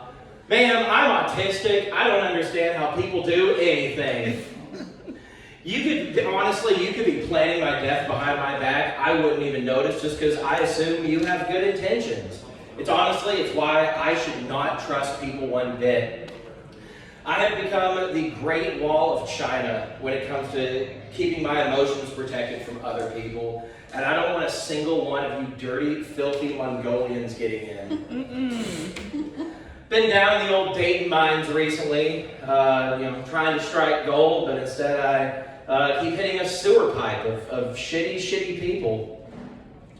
I don't even know why women even look at me. Honestly, I look like Matthew Perry in the hot tub that one time. Last night I was called hetero ugly, but gay pretty. Don't know how I feel about that one. So yeah, I think Valentine's Day is just going to be another year alone. I think this year I'm going to take myself out on a date, you know, get ready, dress nice, maybe go out to a movie and tell myself I'm handsome and get myself in the mood, and then I'm going to go home and I'm going to go fuck myself. It's called a master date. No, but Mississippi recently proposed a law saying that they'll fine you if you ejaculate without intent of pregnancy. Can you imagine just cranking your hog so loud that you get the cops called on you? Damn. Stick him up. I'm already up. They check your computer. Geez, what the hell are you looking at, officer? He watches the weird stuff. I would finish though. I'm not gonna not finish. You know, keep going. Officer down, right in the eye. Well, fuck that one up. I do pay for sex though. It's called child support. Basically, I'm stuck paying an 18-year mortgage from that one time I had sex. Being a dad is great though. It's cool that the universe gave me, a very autistic and mentally unwell man, the responsibility of raising 3 young children. Basically, I don't give them life lessons. I give them warnings so they don't end up like me. Being a single dad also means that you can call your kids a son of a bitch, and it's true. Damn. It also means, though, that we have a lot of Blue's Clues going on in the house. Anybody here remember Blue's Clues? It's still going on. I think they should end the final episode of Blue's Clues with putting the dog down. You know, it starts out like any other normal episode. Have you seen Blue, my puppy? There she is. Uh-oh, Blue's not looking too well. We better play Blue's Clues to find out what's going on with her. So your first clue would be, you know, oh no, Blue's got a really bad limp on her. Second clue, oh no, Blue's not eating at all. Blue's got a really bad lump on her shoulder. Uh-oh, it's mail time. We got a letter and it's from the vet. Blue has got dog cancer. Blue has got dog cancer. Blue has got dog cancer. We better put her down. My name's Peyton Hoskins. Let's move all the national transplants to Gary, Indiana, and have a good night. Woo! Thank you. Thank you. All right, y'all give it up for Peyton Halston. Master Date. That's a pretty good idea. Thank you. That's been kind of explains my date life the last 8, 9 You'll have years. it. Yeah. Okay. All right, we got a few more comments left. Everybody still having a good time? All right. Glad to have on deck. We got Sean T. Hughes going to be coming to the stage. But coming up right now, Michael Malamud. All right.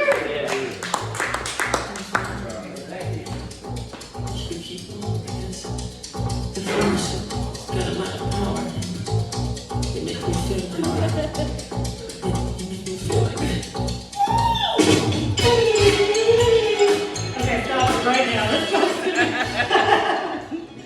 My biggest fear is the music, the extra music. I'm telling you, everybody's got like cool moves. I'm a robot in a human body, man. It's just never gonna happen. And unfortunately, you know, if you got big in stand-up comedy, which, you know, some of you might, and most people who ever try it don't, that you have to deal with the music eventually. It's like actually one of my deepest kind of fears, but it's nice to, actually it's a great song, so thank you for that. No problem. You told me to surprise you. Yeah, you did. I was like, she's gonna put on some death metal, fucking screamo. But Michael Jackson's great. I love him. Even with, did you know that people think he was a pedophile? You know, I mean, honest to God, and this is not a way to start, and I just can't stop myself already. Honest to God, just to give you an idea of who I am, I don't think But even if he did, I'm not going to stop listening to the songs. I'm sorry, you know. So it is good to be here. I haven't done stand-up in about 2 years, okay? And I have tremendous, like, one thing, I've quit comedy many times before because my lack of commitment transcends all spaces of my life. And one thing when coming back to it is I have just like paralytic stage fright, right? And, you know, I saw this mic on a Saturday at a weed shop and I was like, oh, perfect, you know? I've got stage fright, no stage, no fright. And I got here and I was like, fuck. Well, shit. Like, I really didn't expect there to be a stage here. I was like, I can handle the floor. You know, when you start and then it's just a floor, that is where the bar is, and that's what I need to start. But, you know, I've done like a lot of comedy in my life. I've done like tons of open mics, far less shows because nobody trusts me, and, you know, because it's unpredictable, and I'll get to that, you know, but, you know, I've done a lot of time on various stages and, you know, had a lot of different kinds of experiences. And one time, this is completely true, and I have video evidence of this, I actually transcended stand-up comedy. And what I mean by that is I was the funniest I've ever been in my life. And it was on, I have it on video. And I crushed. I mean, I really crushed. I can tell you that I crushed. And it went viral, you know? And I just, like, when I say transcended stand-up comedy, what I mean, because it's like, what, did your heart stop? Did you die? It's like, no, what I mean is, I could not have been funnier if I tried. I actually couldn't have been funnier if I tried, you know? And that was on a really famous show called Kill Tony, okay? Yeah. And, you know, I went up 2 more times and I just bombed. I just bombed so hard, you know? Killed the hardest I've ever killed in my life, by far, and it's on video. And then went up, and this is on video too, bombed twice. And the crazy thing about those bombs is they are nowhere near how hard I have bombed in my life. I promise you I've done way worse than that. Way worse, dude. I mean, I've killed too, other times, but let me explain something to you. So when you do comedy, which right now I can't fully decide if I'm doing it, like right now. Like sometimes it feels like this, sometimes that, it's fine. When you do comedy, you are like holding up an energy, and it's everyone's responsibility to hold up that energy, right? One at a time.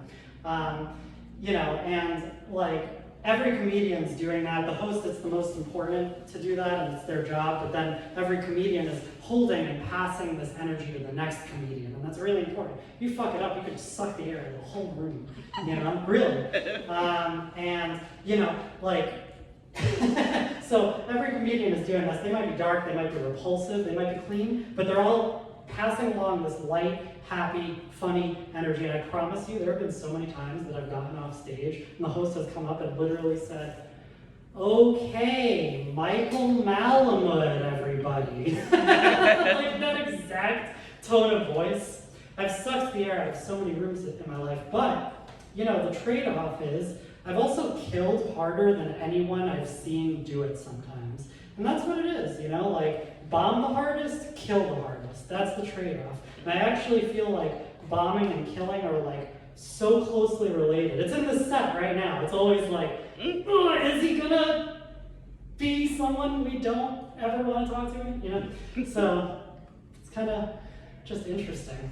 Why did I bring all that up? Oh, so, you know, the interesting thing about like killing harder than you've ever killed in your life is, you know, when you're like a comedian like me who just like enjoys the process, it's really difficult to like get out there again in a way, because you're just like, I'm never gonna be, I might never be that funny again, you know? And I'm like in my almost mid-30s, and it's like, comedians are supposed to, like most comedians, like they really, it's 40, that's where, it's a long process, okay? So like most comedians like are for years just doing open mics and shows, writing jokes, rewriting them, and then throwing those out, replacing them with better jokes, just hoping somebody would throw them a bone, you know? And then after all that time, finally, they quit, you know? So,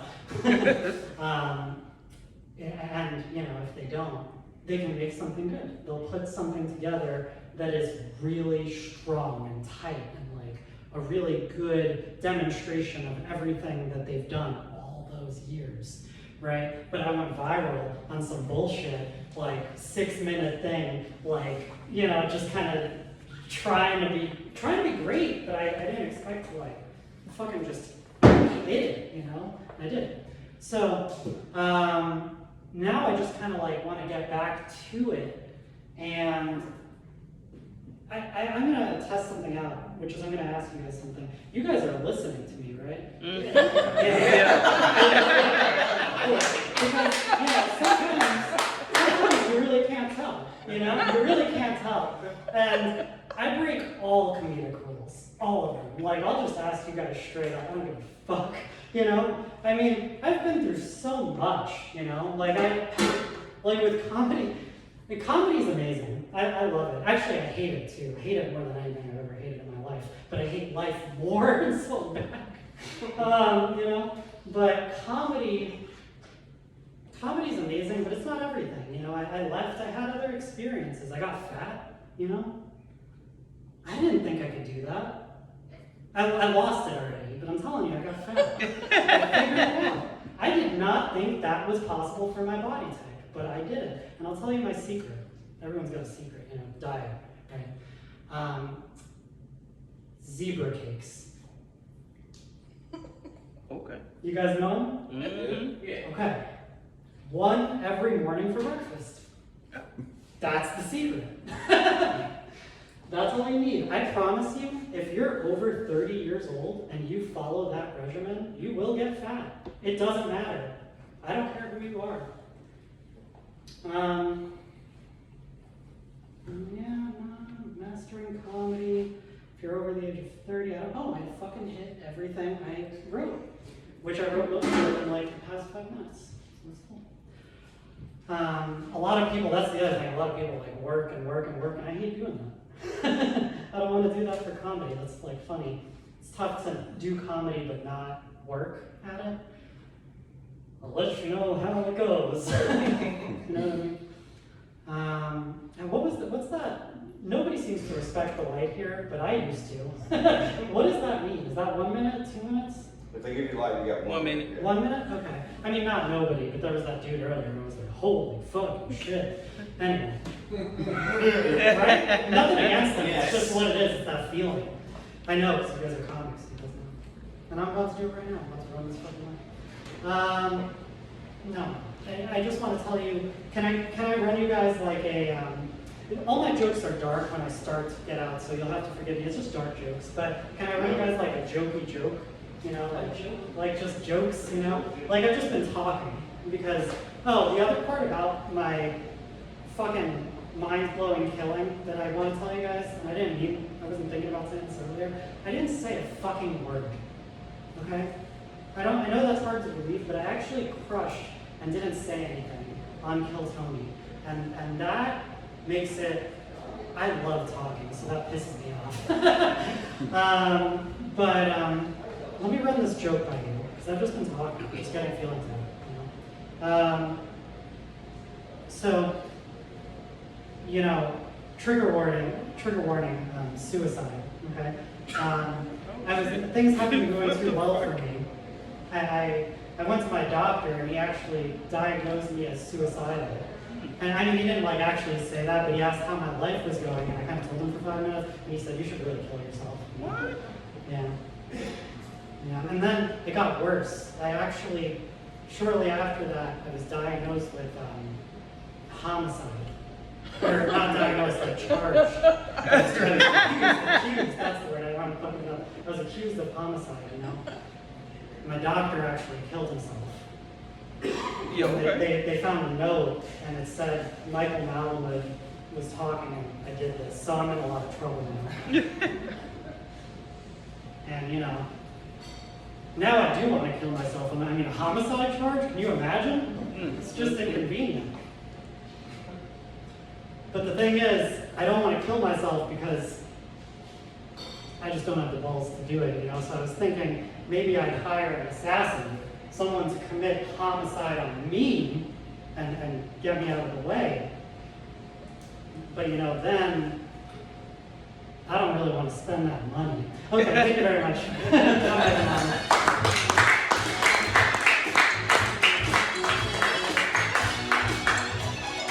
Y'all give it up for Michael Malamud. Wait, so, I tell y'all some jokey jokes, and he's like, I really want to kill myself. I'm like, oh, God. All right, hey, we got 2 more comics right now. Hey, y'all, it's going to be a treat. We're closing out with 2 really, really good ones. This guy, he does quite a bit of shows. He's also the balloon guy around Nashville. Really funny comedian, and I think going to be on his show next week. So coming up, to the stage or on deck. Hold on, I'm getting confused. Adrian Walker, coming to the stage right now. Sean T. Hughes. How are you, Culture Commanders? Doing all right? Mike, you doing all right? Get my phone straight here so I can see my notes. I gotta talk to you guys for a minute. First of all, you're a friend of Les? Yep. Correct? Okay. You lost a bet to be here tonight, didn't you? Is this your wife?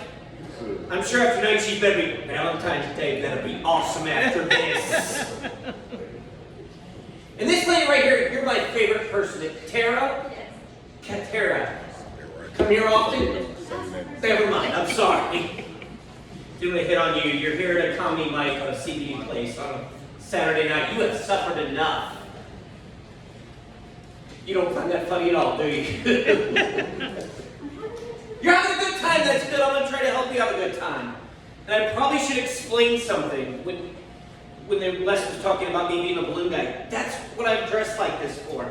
I just came from work. When I'm not doing this, I'm a balloon artist.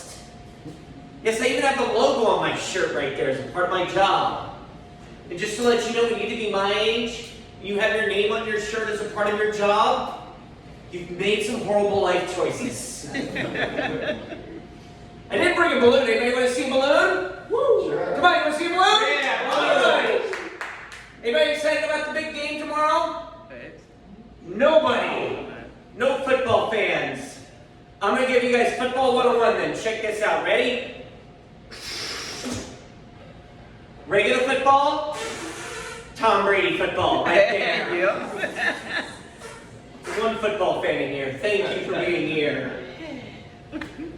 I love doing shows like this, and the cool thing, it's great being the balloon guy, because you get to do a lot of cool gigs. Like I've done gigs for the National Predators, the Great Ole Opry, even the Tennessee Titans. The only thing about this job is nobody ever recognizes me as Sean the Balloon Guy. Except for one time, true story, I did a show in this place, it was a different name, 3 years ago. 3 people recognized me as Sean the Balloon Guy. And I did this show because I thought it was a Christian establishment. Yeah, I saw the big leaf thing on the door and I was like, they celebrate Palm Sunday every day. One person knows it's not a palm plant. Okay, thank you. I appreciate that. Try this new one out since everything's going so great tonight. I do, balloons are my business. That's what I do for a living. And you gotta think of new things. You gotta stay on top of things. Like one of the things I have to do are gender reveal parties. You know, where you pop the balloon and then a lot of little balloons come out of different colors, for if it's a boy or a girl. But I have to be on top of things. I have to think of new things. I also like ticking off people on the extreme left. So this is my new idea. Transgender reveal parties. Okay. Yes. You pop a balloon and then balloons come out that just say, whatever. I might keep that one, all right? To let you know a little bit more about me, I'm the dad of a 15-year-old, 14-year-old, and 13-year-old. Yes, according to my wife, I am the only balloon artist that didn't know how to use latex the right way. Damn. Yes. I've been waiting for you to say that. That's a good thing, I think, here. Now, you gotta help me out as a married guy, married person here. I'm getting in an argument with my wife right now, and I want you guys to help me settle this argument, okay? I have this new ring right here. You can't see it from there, but it's a little Enzo ring. And on it's the symbol of the Flash. Okay? My wife hates this ring. She's like, you're making fun of our marriage. I'm like, no. This is the ultimate anti-affair device. Oh. Yes. I mean, you see a married guy, you might be tempted. But when you see that he's wearing a flash ring and you're walking away, you feel just like Donald Trump. Damn. Yet you definitely dodged a bullet. Thank you, all right. I am celebrating, I've been married a long time. This year, we're celebrating 20 years of marriage. Woo. Thank you. Or as my wife likes to call it, 7,305 days in the hostage situation. Oh, shit. Yes. And it's a big time right now because we're thinking of things to do, like it's a big anniversary. And I said, honey, we should renew our marriage vows. And she was like, honey, you should renew your life insurance policy. Damn. Yes, she cares. The coup de grace the other day, she came up to me and she said, you know what? You are a stubborn old goat. And I was like, whoa, whoa, whoa. You think I'm the greatest of all times? That is so awesome. I love that. Oh, gotta love when your phone turns off and you get lights. This is a new one. I'm thinking about wearing a shirt that says Gotham City Police for my wife. That's way if she needs, something needs to be done around the house, she knows she's going to need to call somebody else who's a vigilante, because I cannot do that job. Let's see what else we got. Let's talk to anybody, single people in the house. We got a few single people? Yeah. Single people?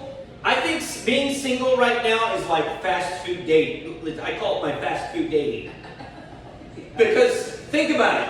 Men, when you talk to men, they go up to you and they're like, Arby's. They're like, we have the meats. And you look at them like you're a Wendy's commercial. Where's the beef? I told my wife that joke and she said I was like Taco Bell. I was like, oh, because you think I'm spicy? She said, no, because sometimes I want to run for the border.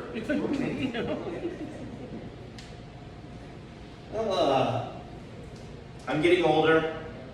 So we got some older people in here. Am I older than you, Les? I'm 53. I'm 55. I got you beat. All right. 63. 63. You got me beat. Okay, but get with me on this one, guys. When you get older, you find yourself getting more angry at things, right? Sometimes? No? Just me? Thank you, Les. I appreciate the support. Like, for example, my wife wants to watch TV with me. But all she wants to watch is the Hallmark Channel. I don't like the Hallmark Channel. I don't. I've watched so much of it, I have a yeast infection. We just cannot watch TV together. Like for example, during Christmas, I wanted to watch Elf. My wife didn't want to watch it because she thinks her IQ goes down every time she sees it. This is the same lady that watches videos of sovereign citizens on YouTube. Do you know what sovereign citizens are, anybody? For those of you who don't know, they make the Kardashians look like Masterpiece Theater on PBS. I still like that joke. I don't care what you guys think. All right. Told my wife that joke and she said, "That's funny. 7,305 days." That's what she said. Gotta work on that one. Another thing that makes me mad. Kids that wear t-shirts with bands, they have no idea who they are. Anybody with me on that one? Yeah. Like I was at a lunch with a friend of mine, and this Gen Z waitress, she was wearing a Pink Floyd Dark Side of the Moon shirt. My best friend comes up to her and says, "Hey, that's an awesome Pink Floyd shirt." And she was like, "Yeah, wasn't he great?" This is why Gen Z should not be allowed to change pronouns. That's what I think right there. Still believe in that one. I went to Nashville public schools. That makes a lot of sense now, doesn't it? A little bit, okay. I came to them with this instead of going home with the kids. I think that shows what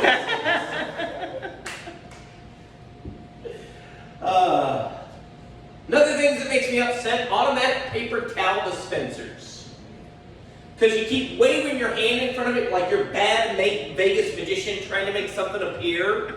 Nothing ever happens. And then finally when something happens, you get that one little bitty square that comes out. And you feel like Oliver Twist, you're like, "Please, sir, can I have some more?" I love you. She's feeding you right now, just to let you know. It's Black History Month. It is Black History Month. Yo, that's all I'm saying. Rip it. I have stupid thoughts sometimes. Like, I got a friend of mine.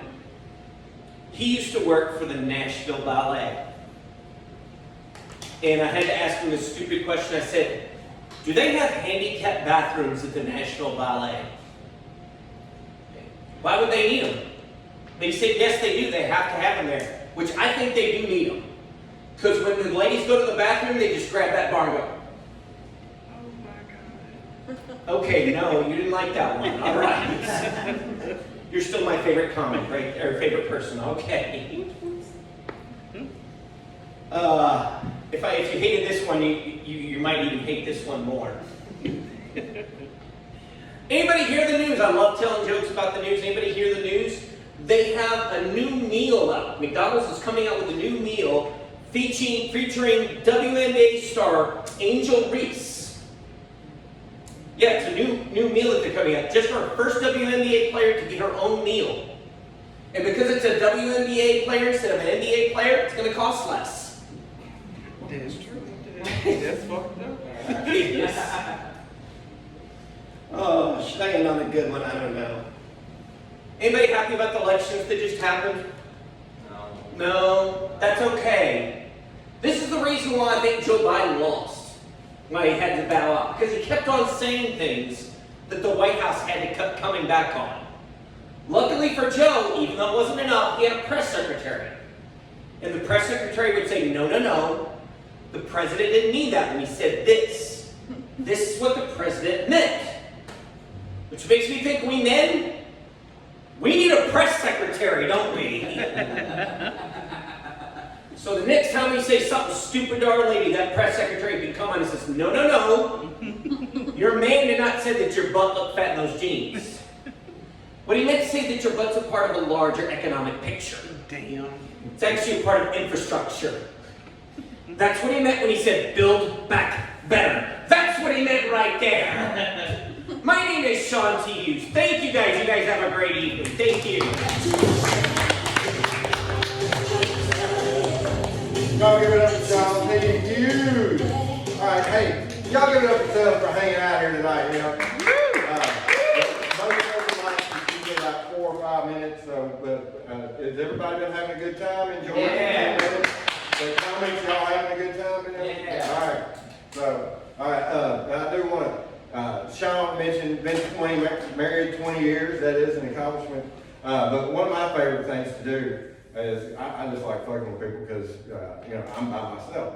So I'll see somebody that'll post on Facebook like, "Oh, I've been married to this for 25 years," and people are like, "Oh, congratulations!" And people, I'm like, "Oh, it's so lucky y'all both stay alive," and just try to just bring all the air out of the room. And it just fucking ruins their day. So All right, y'all ready for your last comment? Yeah. All right, this guy hosts shows here regularly. He's the reason I learned about Culture Canna because he's got his 505 comedy shows. They're really funny. They pack the house. So coming to stage, one of my real good friends now, Mr. Adrian Walker. Where you go? Dearly beloved, we are gathered here There you today. go. Electric word, life that means forever, and that's about it. There's something else. The afterlife. A world of never-ending happiness. You can always see the sun, day or night. So when you call up that shrink in Beverly Hills, you know the one, Dr. Everything All Right.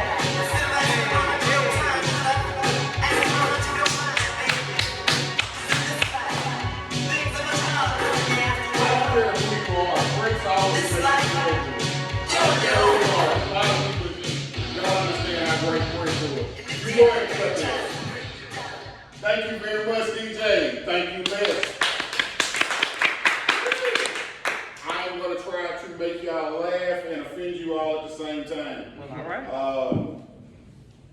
This is going to get weird for a second. You all seem to be the crowd, so and a lot of asshole comedians, a lot of sociopaths in here. Suicide guy. That's very white of you.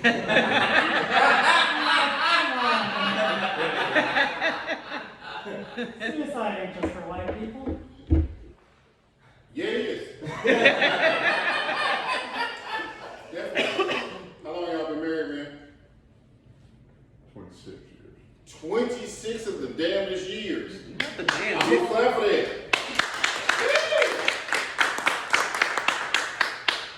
How long you been happy? Every single one of them. You're a liar.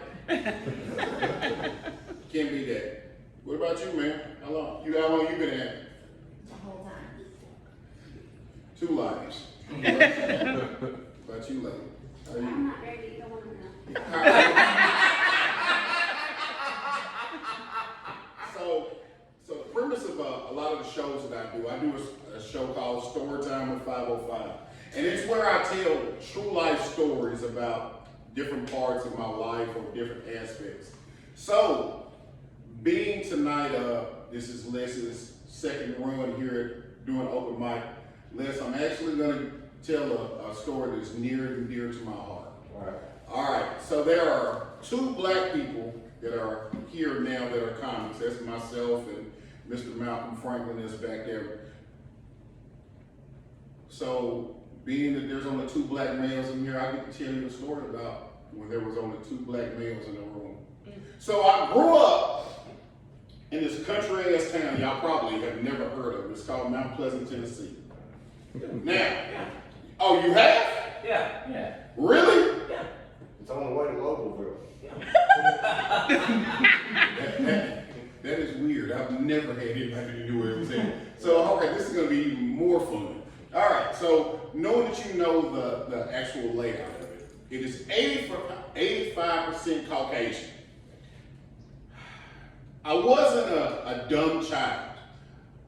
I was in all honors classes, and for some reason I ended up taking drama. Well, this is when it gets bad. I was a smart ass, I was an athlete, I was fat. There was a lot of other things. But this drama class was a little bit weird for me. Being that it's a town of 85% white people and there's only 2 black males in this, why on earth I'm trying to be clear with this? Would my teacher say that our class project and our class play was going to be Driving Miss Daisy? Now, you all are looking at me like, I can't believe he's about to say this. Yeah, I am. So, being in this Black History Month, this resonates even more. I got everybody watching right now. So, as this teacher explains to me, she says, Adrian, since you read so eloquently, we would love for you to read the part of Hope. Y'all know who Hope was in the movie, right? You don't know who Hope was? It's been years since I've seen him. Really? Yeah, it's been years. Y'all remember who Hope was? That guy who drives. All right, so take this. I have always been a pretty big guy. I have beat up a lot of people. So when you're sitting in a room and you see white people looking at you, like I am now, everybody looking like, oh man, that's crazy. They are seething at their teeth. I'm watching, I look around and I see it because I've been reading the lines.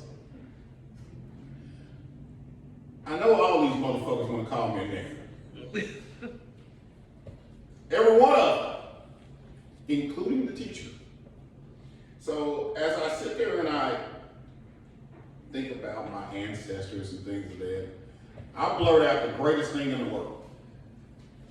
I literally look at the teacher and I say, you know what?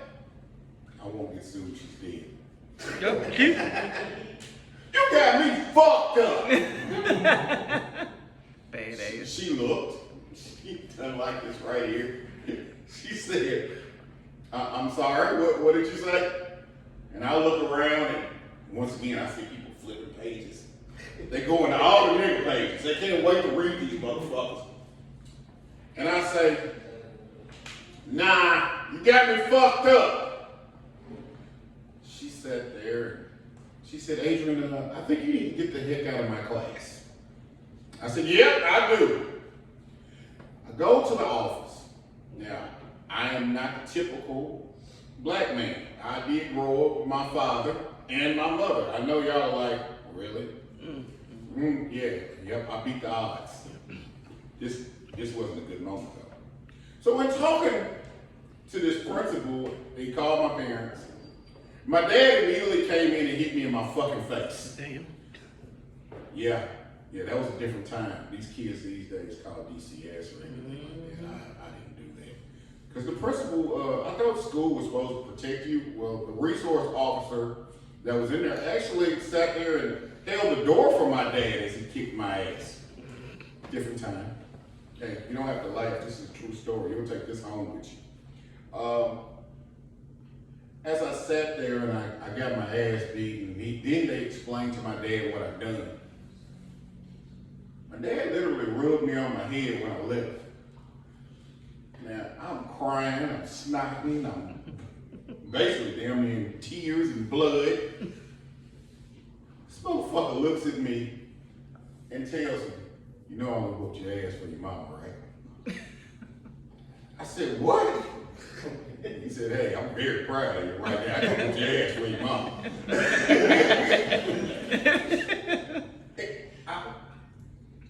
I think that was a bonding moment for me and my dad. Now here it is, I'm crying and I'm snorting, and I don't think he ever looked at me in a prouder moment. Now that other black guy, he did read the part. So I just want y'all to know. So that's the story about driving Miss Daisy. So let's go ahead and get dark and I'll get off the stage. I heard Mal talk about doing a BDSM party. Well, Mal, I got another step up from there. Oh shit. So me and Malcolm, and I'm gonna be real quick with this. Me and Malcolm did a show together about a month ago, maybe a month and a half ago. On this show, there is a woman in the crowd that I roasted. I do a lot of roasting. Not right now, it's open mic, but I do a lot of roasting. But by me doing this roasting, this woman comes up to me, she said, hey, I want to know your Instagram. You know the story, Les, because you were supposed to be in that show. You hear, see how you just put your head down? You know where this is going, right? Yeah. All right, so Les was supposed to be on this show and he wasn't, because this is probably going to be Les's job. This woman did porn. She's a pretty successful porn actress. She does webcams and things of that nature. She approached me and she told me, she said, hey, she said, I love your comedy, I love your roasting. Would you mind coming and helping me out a little bit? I said, yeah, sure, whatever. Well, anyway, she ends up hitting me up through Instagram. She tells me that she wants me to roast her male counterpart in a porno. Now, I don't know exactly what I'm supposed to do at this point. I have no idea what I'm supposed to do. Y'all are laughing, but no idea. So she explains to me that people are really into humiliation. Once again, this is a white problem, not a black problem. This is definitely a white problem. So, I have no idea, but I say, okay, cool. So she asked me, hey, what's your rate? What would you charge for about an hour? So I throw out an astronomical number. Number one, I've never done an hour set before, so I was like, okay, cool. I'll give you, give me $1,000. I was literally changing somebody's brakes. And I'm sitting there looking at my brother. And for those of the old people don't know this, but you all have Cash App. When I hear that, I said, oh my God. Did she send it? I had $100 in my Cash App. It now reads 1.1K. She sent $1,000. I'm invested at this point. I am fully invested in this shit. So I end up going to this place. It is literally over there off of West E. And when I get over there, it's this extremely large condo and it's all glass ceilings. You know how West End looks now if you're from Nashville. Doesn't look like it used to. It's fucking beautiful. Well, I go upstairs and she's there and she's got a robe on and there's this guy that is popping Viagra and snorting cocaine. Damn. I don't know what he's gonna do, but what I will say is this.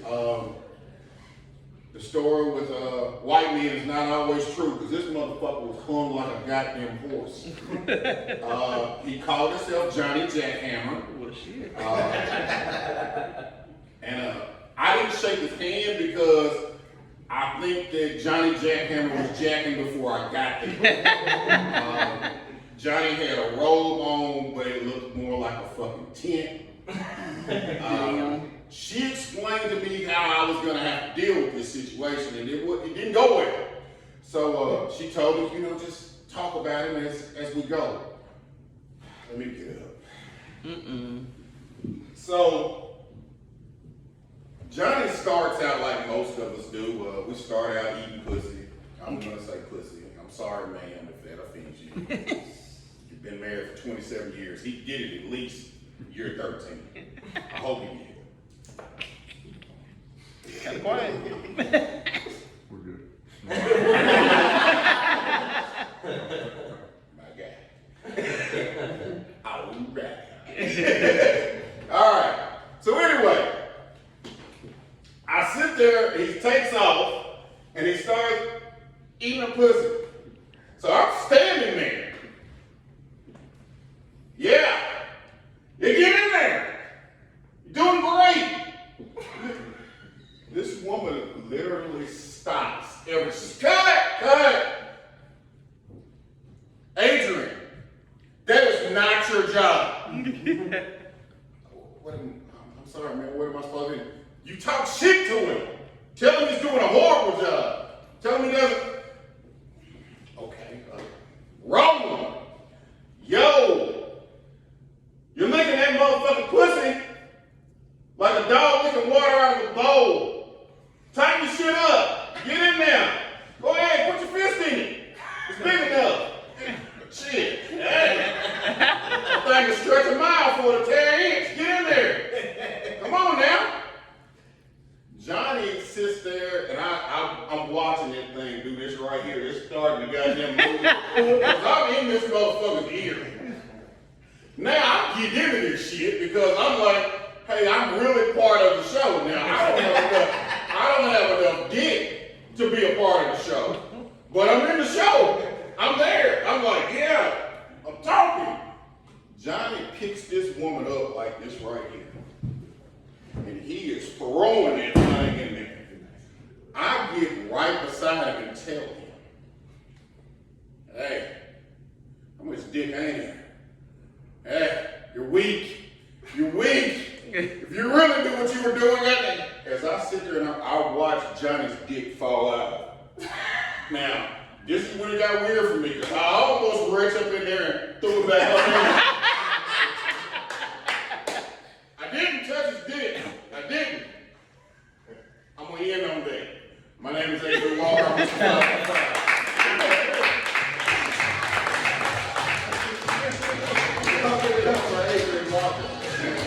If he did warn you that he wouldn't try to offend you and make you feel uncomfortable.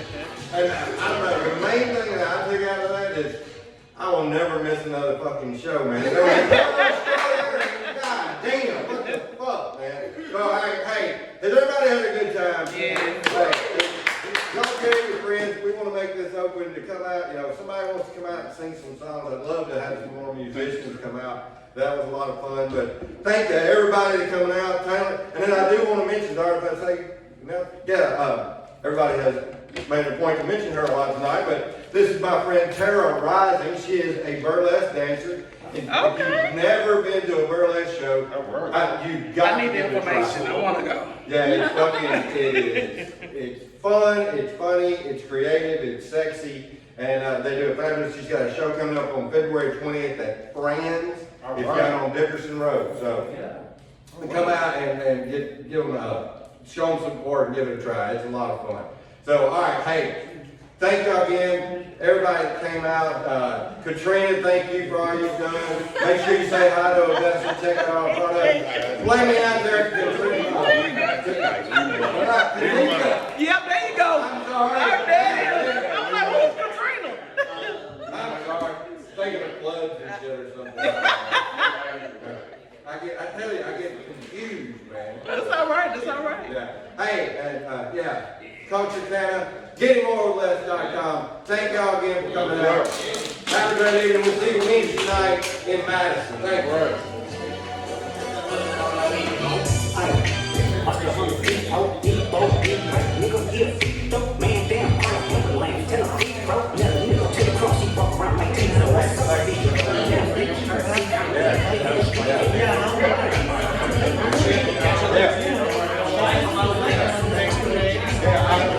Thank you. I appreciate it. Yeah, if you will, getting more with Look at you, bud. What up? My way. Getting more with You really are. Literally, I guess so. Hey, great to meet you. Man, Taylor, thank you so much for coming out. That's cool. Hope y'all enjoyed it. I had to teach somebody how to roll it like I do. Yeah. That's a good name. Is that the business? No, that is. Well, it's just my website name. I work for Canna Network. More or less. E-E-T-T-E. Yeah, that's me. Yeah. Getting more with less. It's all spelled More with less. Oh, with less. Yeah. It's crazy, man. There it is.